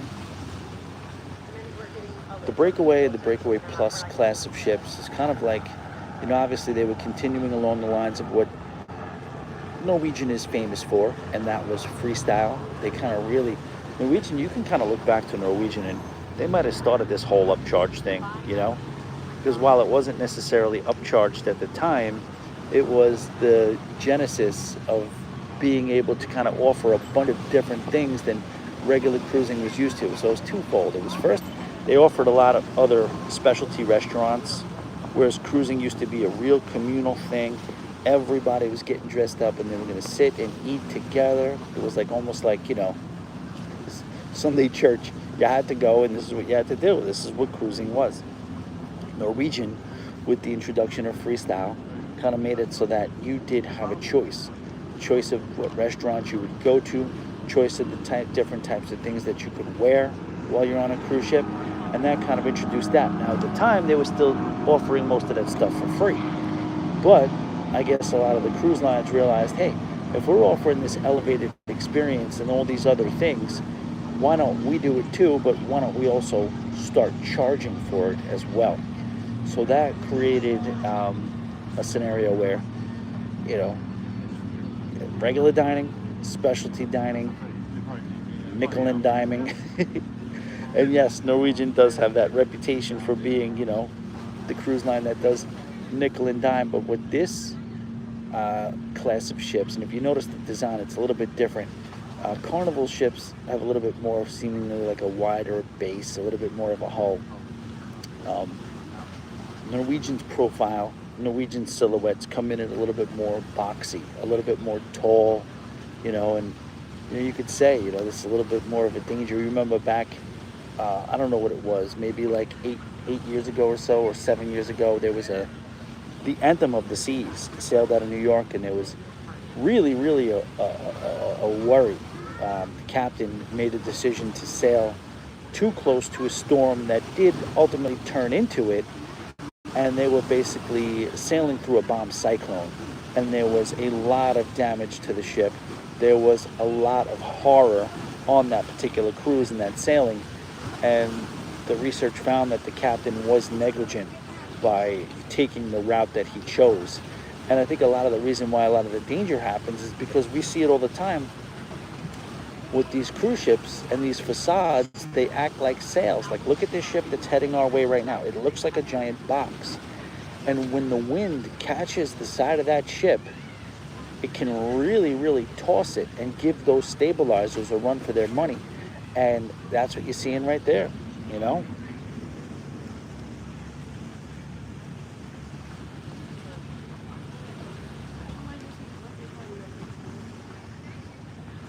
So, the Norwegian Encore was built in 2019.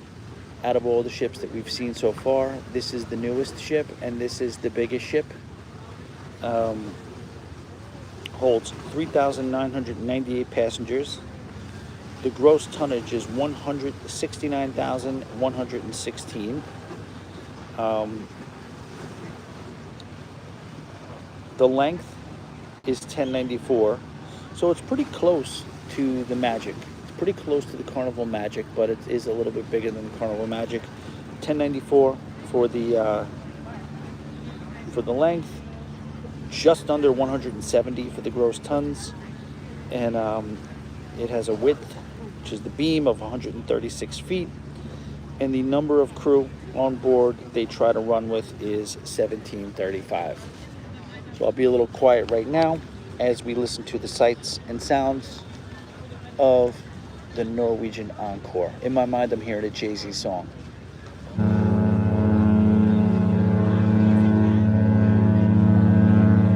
Can I get an encore? Do you want more? Cook and roll with the Brooklyn boss.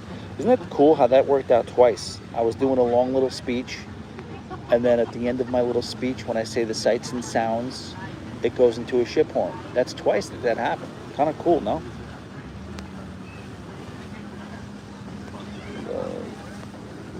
Encore. 7 nights Western. Good information. I think it's cool to know that this ship is going to where? Obviously, probably Cozumel. Maybe Grand Cayman. Beautiful, beautiful big ship. Now she's opening up a little bit. Now she's moving a little faster. Let's get this view. Ready? Okay, this one's a little louder than the other ones too.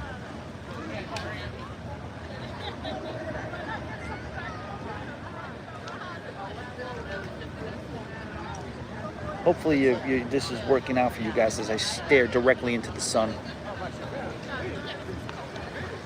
Boom. There we go. Nice view there.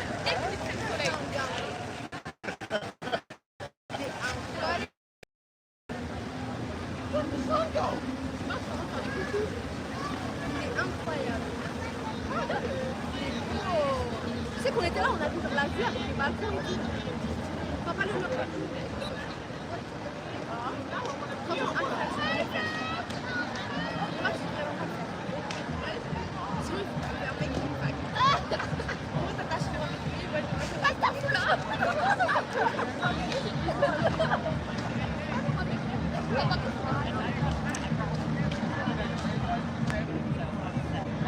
All right, so this Breakaway Plus with Enjoy. That was the one I was missing. List. Yeah, this one's getting late. This one, they're having a good time on Norwegian.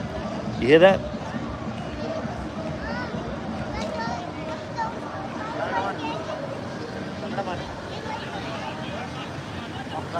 Yeah, that one right there got me. That one got me. I wish I was on that cruise ship right there. They're having a good time as they leave. The only problem is Danza Kuduro.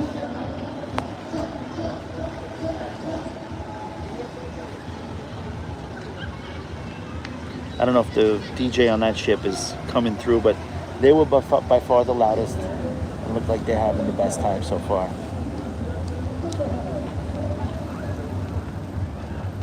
So that's been 3 so far. So far we've had Carnival Sunrise, Carnival Magic, and the Norwegian Encore. Problem is that none of the other ones seem to have made a move yet.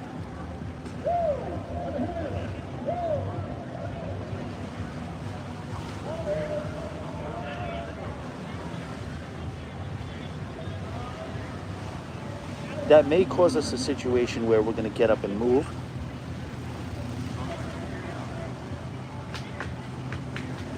I do want to make sure that my car is still there.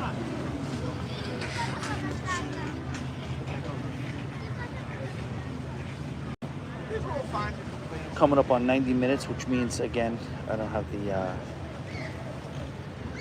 time while my phone is active doing this, so that means what we are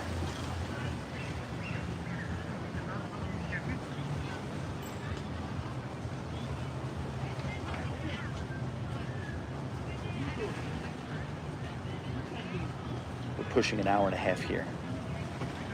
So if I'm not mistaken,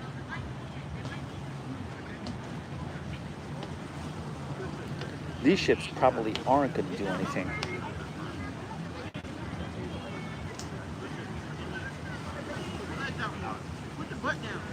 for another at least half hour. So maybe we'll do that. Maybe we'll go on break. We'll bang down this iced coffee so we can throw it away.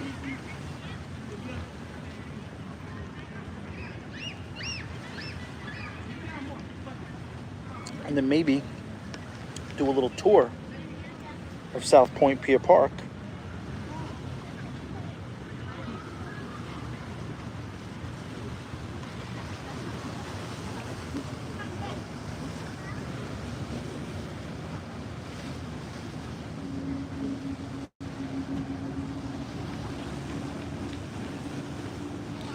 That's good information too. So you just listed out the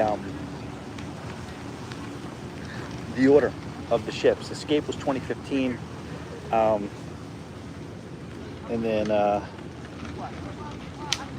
you had Escape, then you had the Joy in 2017, Bliss, and then the Encore. So we just saw the newest iteration of the Breakaway Plus class ships, which means that's what you know, that's the final ship on their way to what their completely different direction was when they built the Prima class and the Prima Plus class. Completely different ships, completely different designs. You know, is where most ships kind of evolve in a little bit of some sort of a symmetry.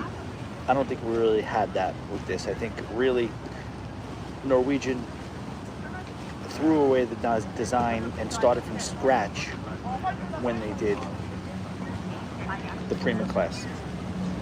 All right, let's maybe get mobile. Let me hold on one second. Stand by.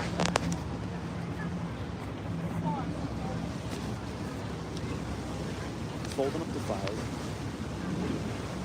I'm gonna throw away the iced coffee. We're gonna walk around a little bit because I think we have some time before any of these other ships leave.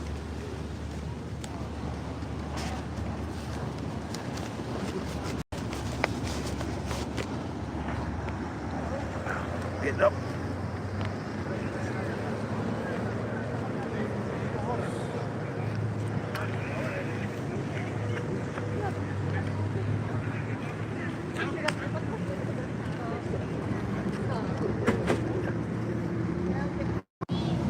All right.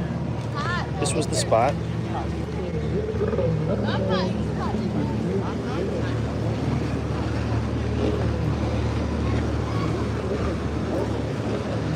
Fold this up. Keep it moving. Still alive. So this is the northern part of the park. That right there, that building is Smith & Wollensky's. Maybe at some point we'll head all the way out to the pier. Why not at this point?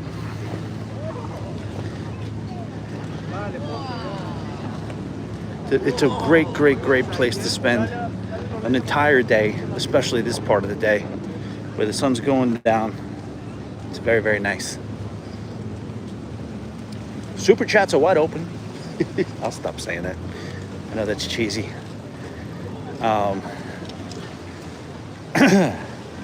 But hey, you know what they say, right?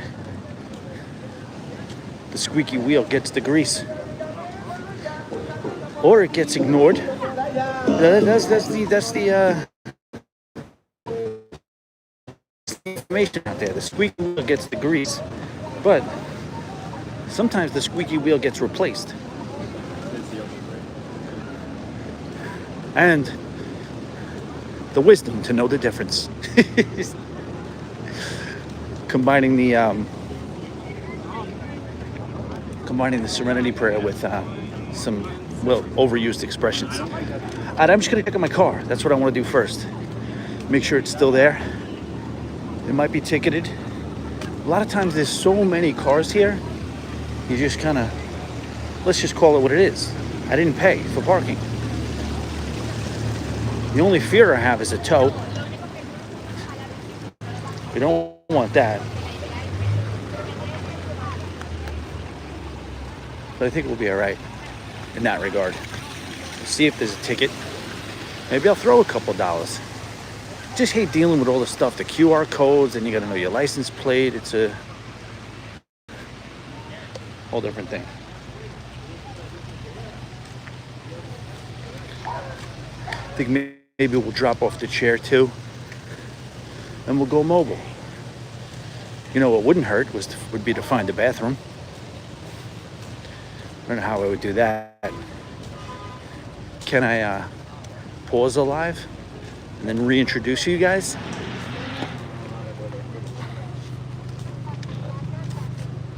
Not sure.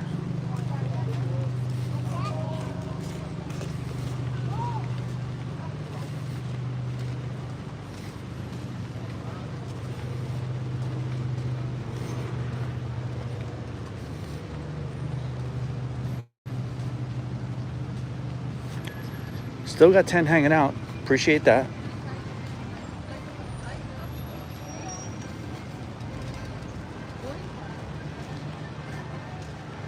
All right, we don't have a ticket.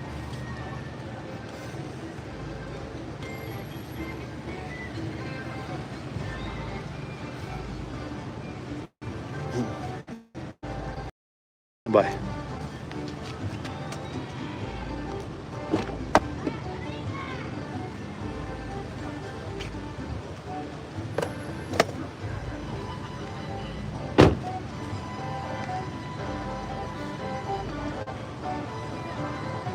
All right, we're back.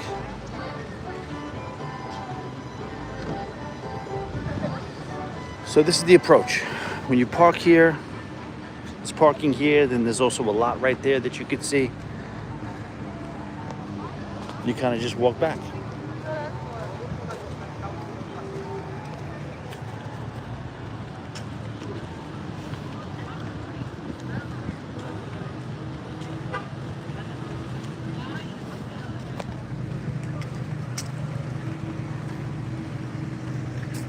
I know we are in a little bit of a downtime section here, but that's okay. We'll use it as an opportunity to show you the beautiful South Point Pier Park. You know, this place comes alive at night too. People sometimes watch sail-ins. People come in and they have their video stuff set up, especially when it's like a launch. I did one of those. Carnival Celebration came from overseas, and people oftentimes, when it's a newly celebrated ship, they want to be here for the pomp and circumstance, which there isn't really any. But they want to be here for the moment of the ship first pulling into Miami, where it's going to be its new home port. And I did that once, and I was surprised. Cameras were out there, and other people I recognize, people I know, people that went live, and I also saw them live, and I was live, and I'm like, wow, I know that guy who's live also. Okay, so we have movement. We do have movement, and it is the big girl. It's the Icon. So we're gonna get a little north here. Or should we go south?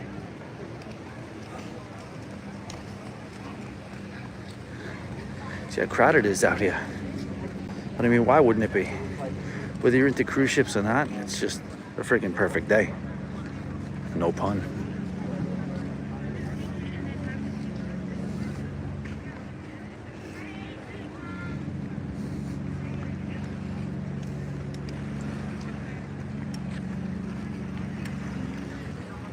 All right, as mentioned, this is Icon of the Seas, the largest cruise ship on the planet, even if it is a Thai.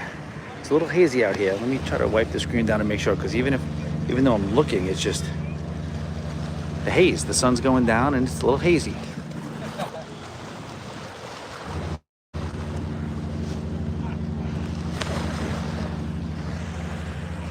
So this is a different level, what you're about to see here.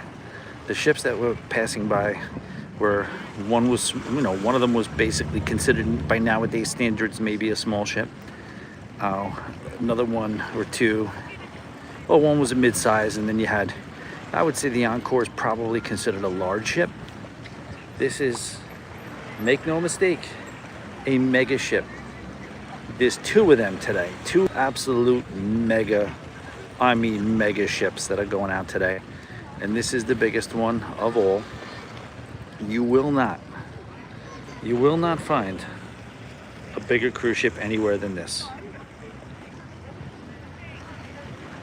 And when you talk about cruise ships and how big they're getting, and that being the talk of most, casuals conversations, none of them are bigger than this right here. Have I mentioned this is a big ship?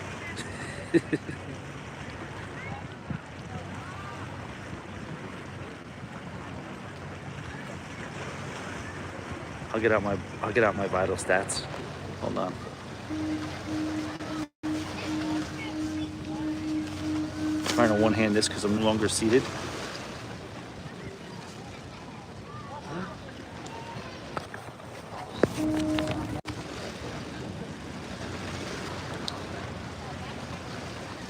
So you saw the gross tonnage we were talking about previously. 104, 150. The last one, which was a very large ship, saw it was 169 gross tons. This one coming up, 250,000 gross tons. This ship holds 7,514 guests. Guess you can only go so long with the ships, right? So this one's 1,198 feet, 200 feet wide. This is the where it gets most of its size from because it's just such a wide ship too. You can't really do too much with the length, but this is just a horse of a cruise ship.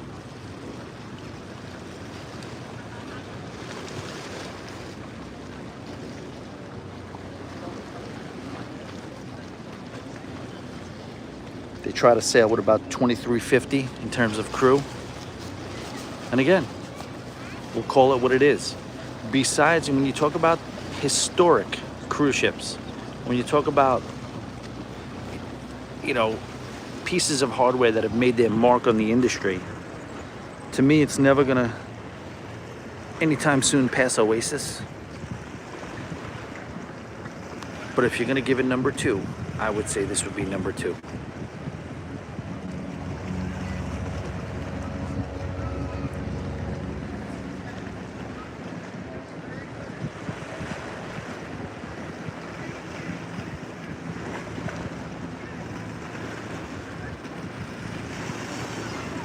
Very methodical. She ain't moving too fast. With a ship like this, the front right there where you see that,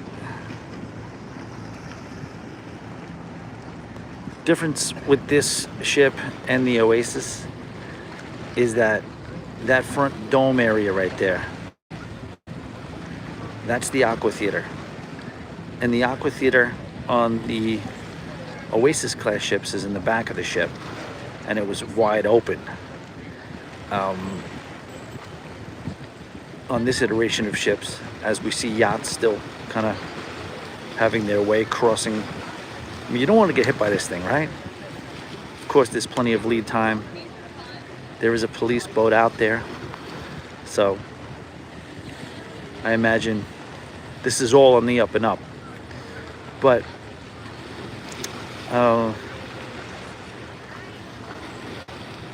yeah, the differences of this ship. What are you talking about? Okay, so the aqua theater is at the front instead of in the back. There is a little bit of an adults only area at the top of the pool. This is the first Royal Caribbean ship that has finally got on board with putting an aft pool.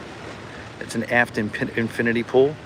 And with these really, really large ships, and like I said, you'll see 2 of them today, you really get a feel for how big they are when you look at the back, because both of these ships are, you know, rare ships where they're almost like 2 ships because they have a split back, almost like a, you know, double hotel on the back, to where they could even put balconies on the inside. Many of you know this is kid stuff for many people, but take a look at the pier park. Very, very nice.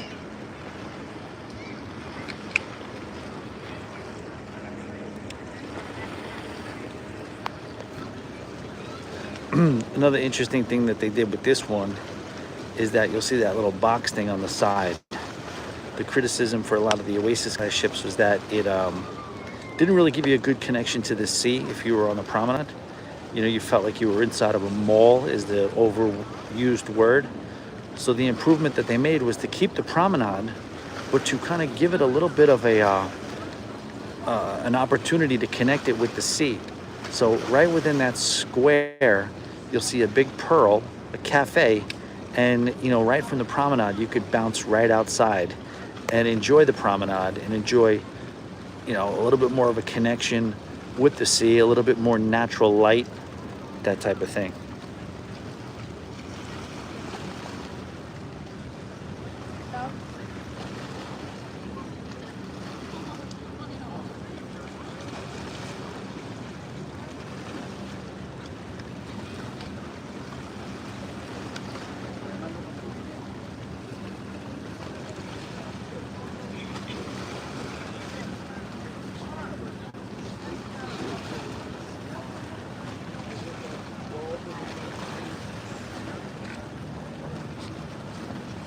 Wish I had another camera here.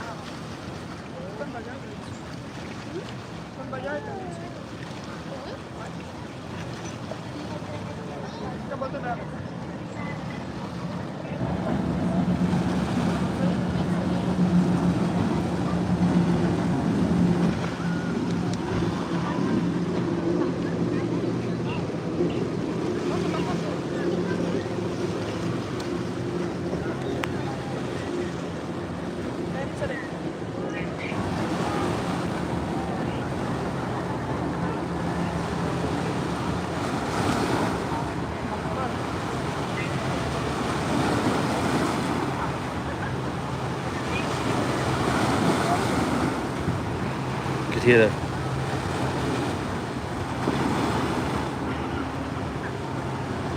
the waves get louder.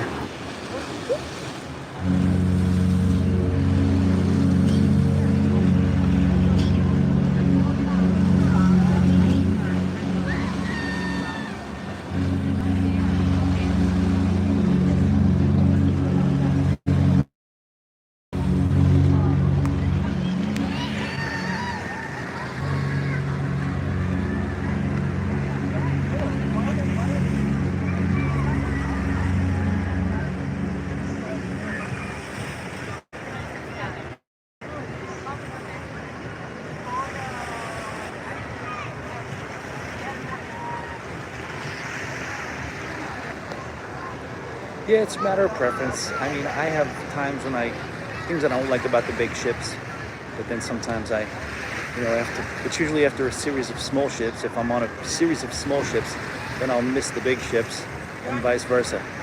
But here's where you're gonna see the opening of the back, which is really the most impressive part of the ship, where you can see how, two separate hotels are able to exist on this friggin' thing.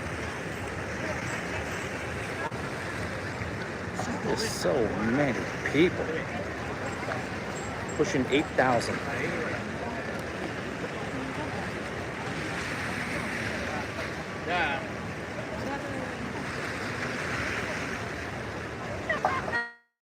Historic icon of the seas.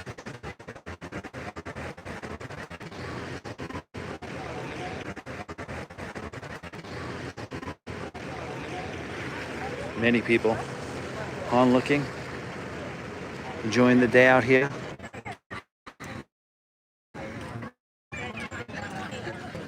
Stream was interrupted. We're back.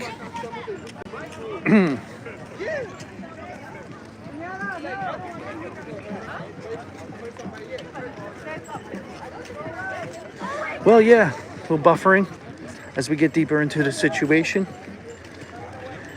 We run that risk, but we're almost there. We're almost at the pier. So many human beings out here, though, right? Everybody enjoying their day. But there's going to be a nice little reveal in a minute, a nice little reward. We're going to turn around, and you are going to see the beautiful South Beach.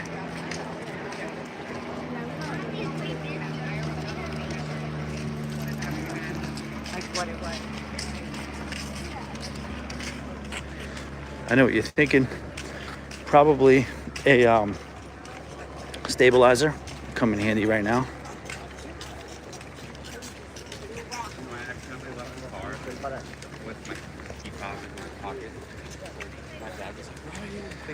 Oh, you turned the car off.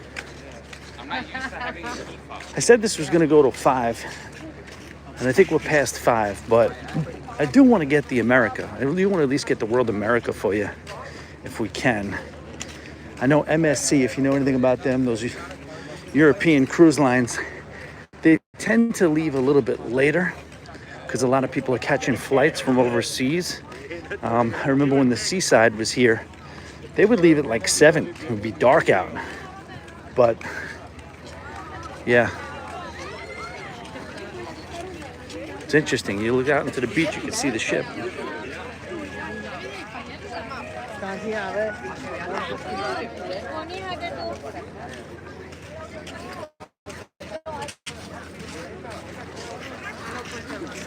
Here's the pier. So, when you're talking about South Beach, this is as south on South Beach as you're gonna get.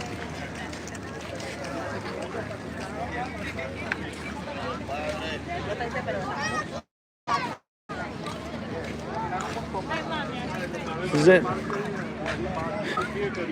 And you can take this all the way up to Miami Beach, South Beach. That's right. Thank you. Very courteous gentleman.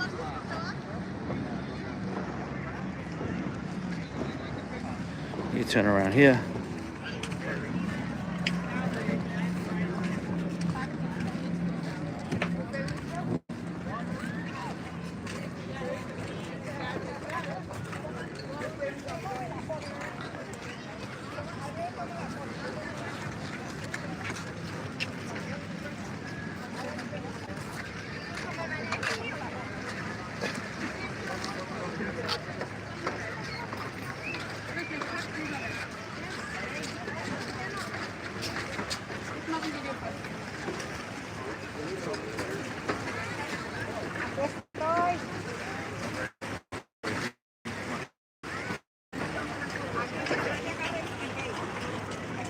All right. Looks like the little guy's headed our way now. Seabourn.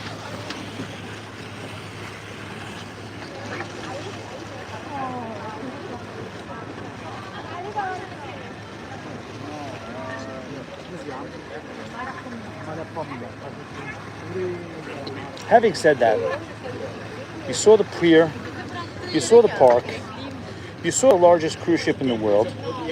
There's only 3 of you left. It's almost 2 hours in. Yeah. Maybe we'll do one more money shot. Looking back That's a good question. at everything. If Hitler was here, he'd tell me.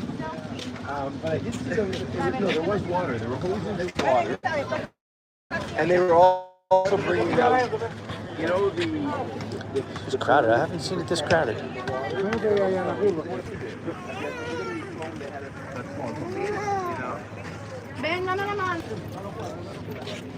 Like a freaking handheld vlogger out here. Yeah, this will have to do. So you get the beach.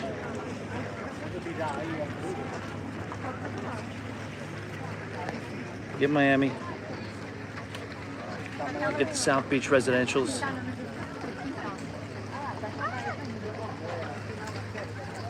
And South Point Pier Park. Definitely.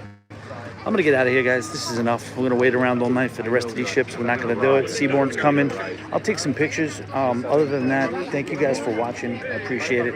Appreciate everybody who showed up, commented, liked, and even the $5 super chat. I know I owe you the $5. Other than that, well, you know what? No, I'm gonna wait the 20 seconds, because then that was 2 hours. We wait 20 seconds, and I'm officially at 2 hours. So I'm gonna do that. All right, here we are. As soon as I touch it here, southernmost tip. oh, we just stopped. It's a tour. Perfect time. Perfect. It's all about perfect timing. Look at that little guy.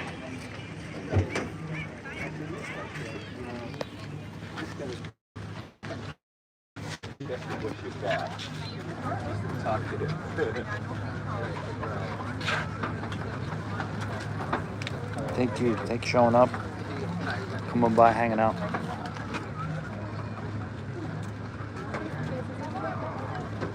There goes Captain Parker.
If anybody knows where Seabourn's going, let me know. That's probably pretty interesting. They're probably going on a nice trip.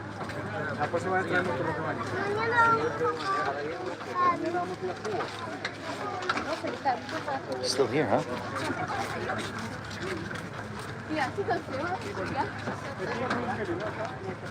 This is the Seabourn Nautica.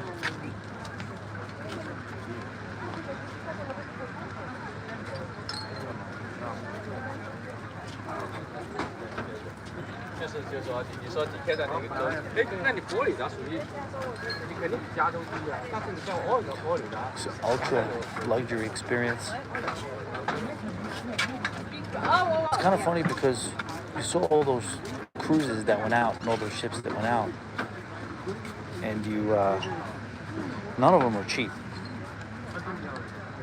They're all fairly expensive, you know, depending upon what you consider expensive. But I would guess that the most expensive one of all of those big ships are probably not even half the price of the sailing of the ship we're about to see, this little ship. This one right here probably doubles how expensive any of the other big ones are as far as how much money it costs to be on it.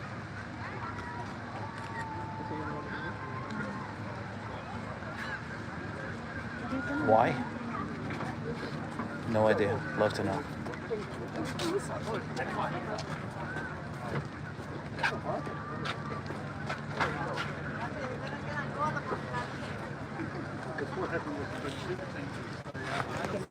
I think someone just said it.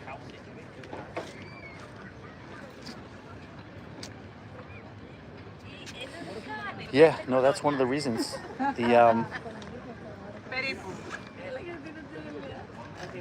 It can go to places that the other big ships can't go to, but apparently the onboard experience is over the top too. Like all inclusive, everything's all included. Everything's like a suite. The whole ship is like a suite. Butlers all over the place. You don't want for anything, you know, all that stuff. But I mean, I don't know. Is it that much of a difference? Does it make that much of a difference in the experience? You know, when you trade in all the amenities that have and options that are on those big ships. Sorry.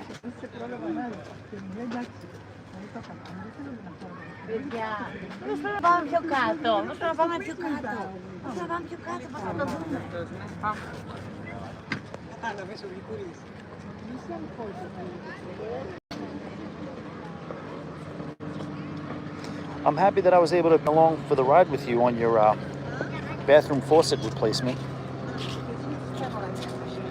That's pretty good. You're able to multitask like that.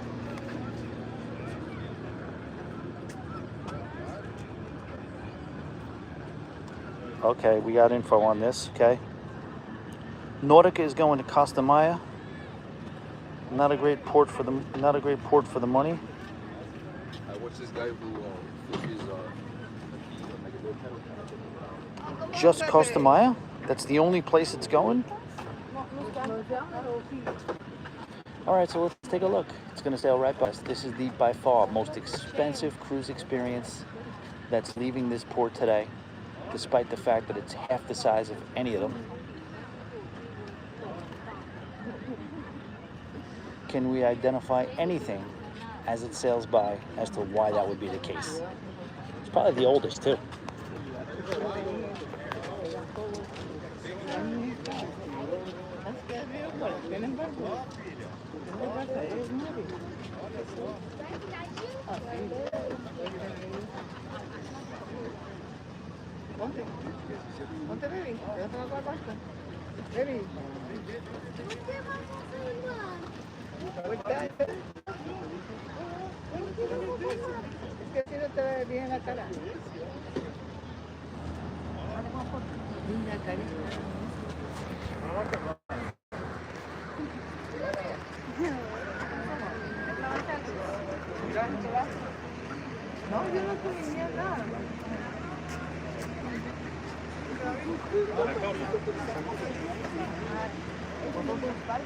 Mira este lado del aire.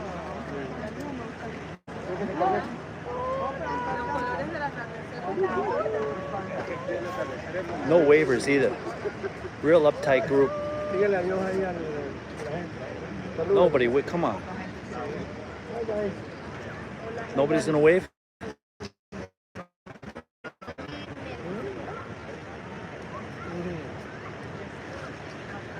That reason alone, you can keep the Nautica.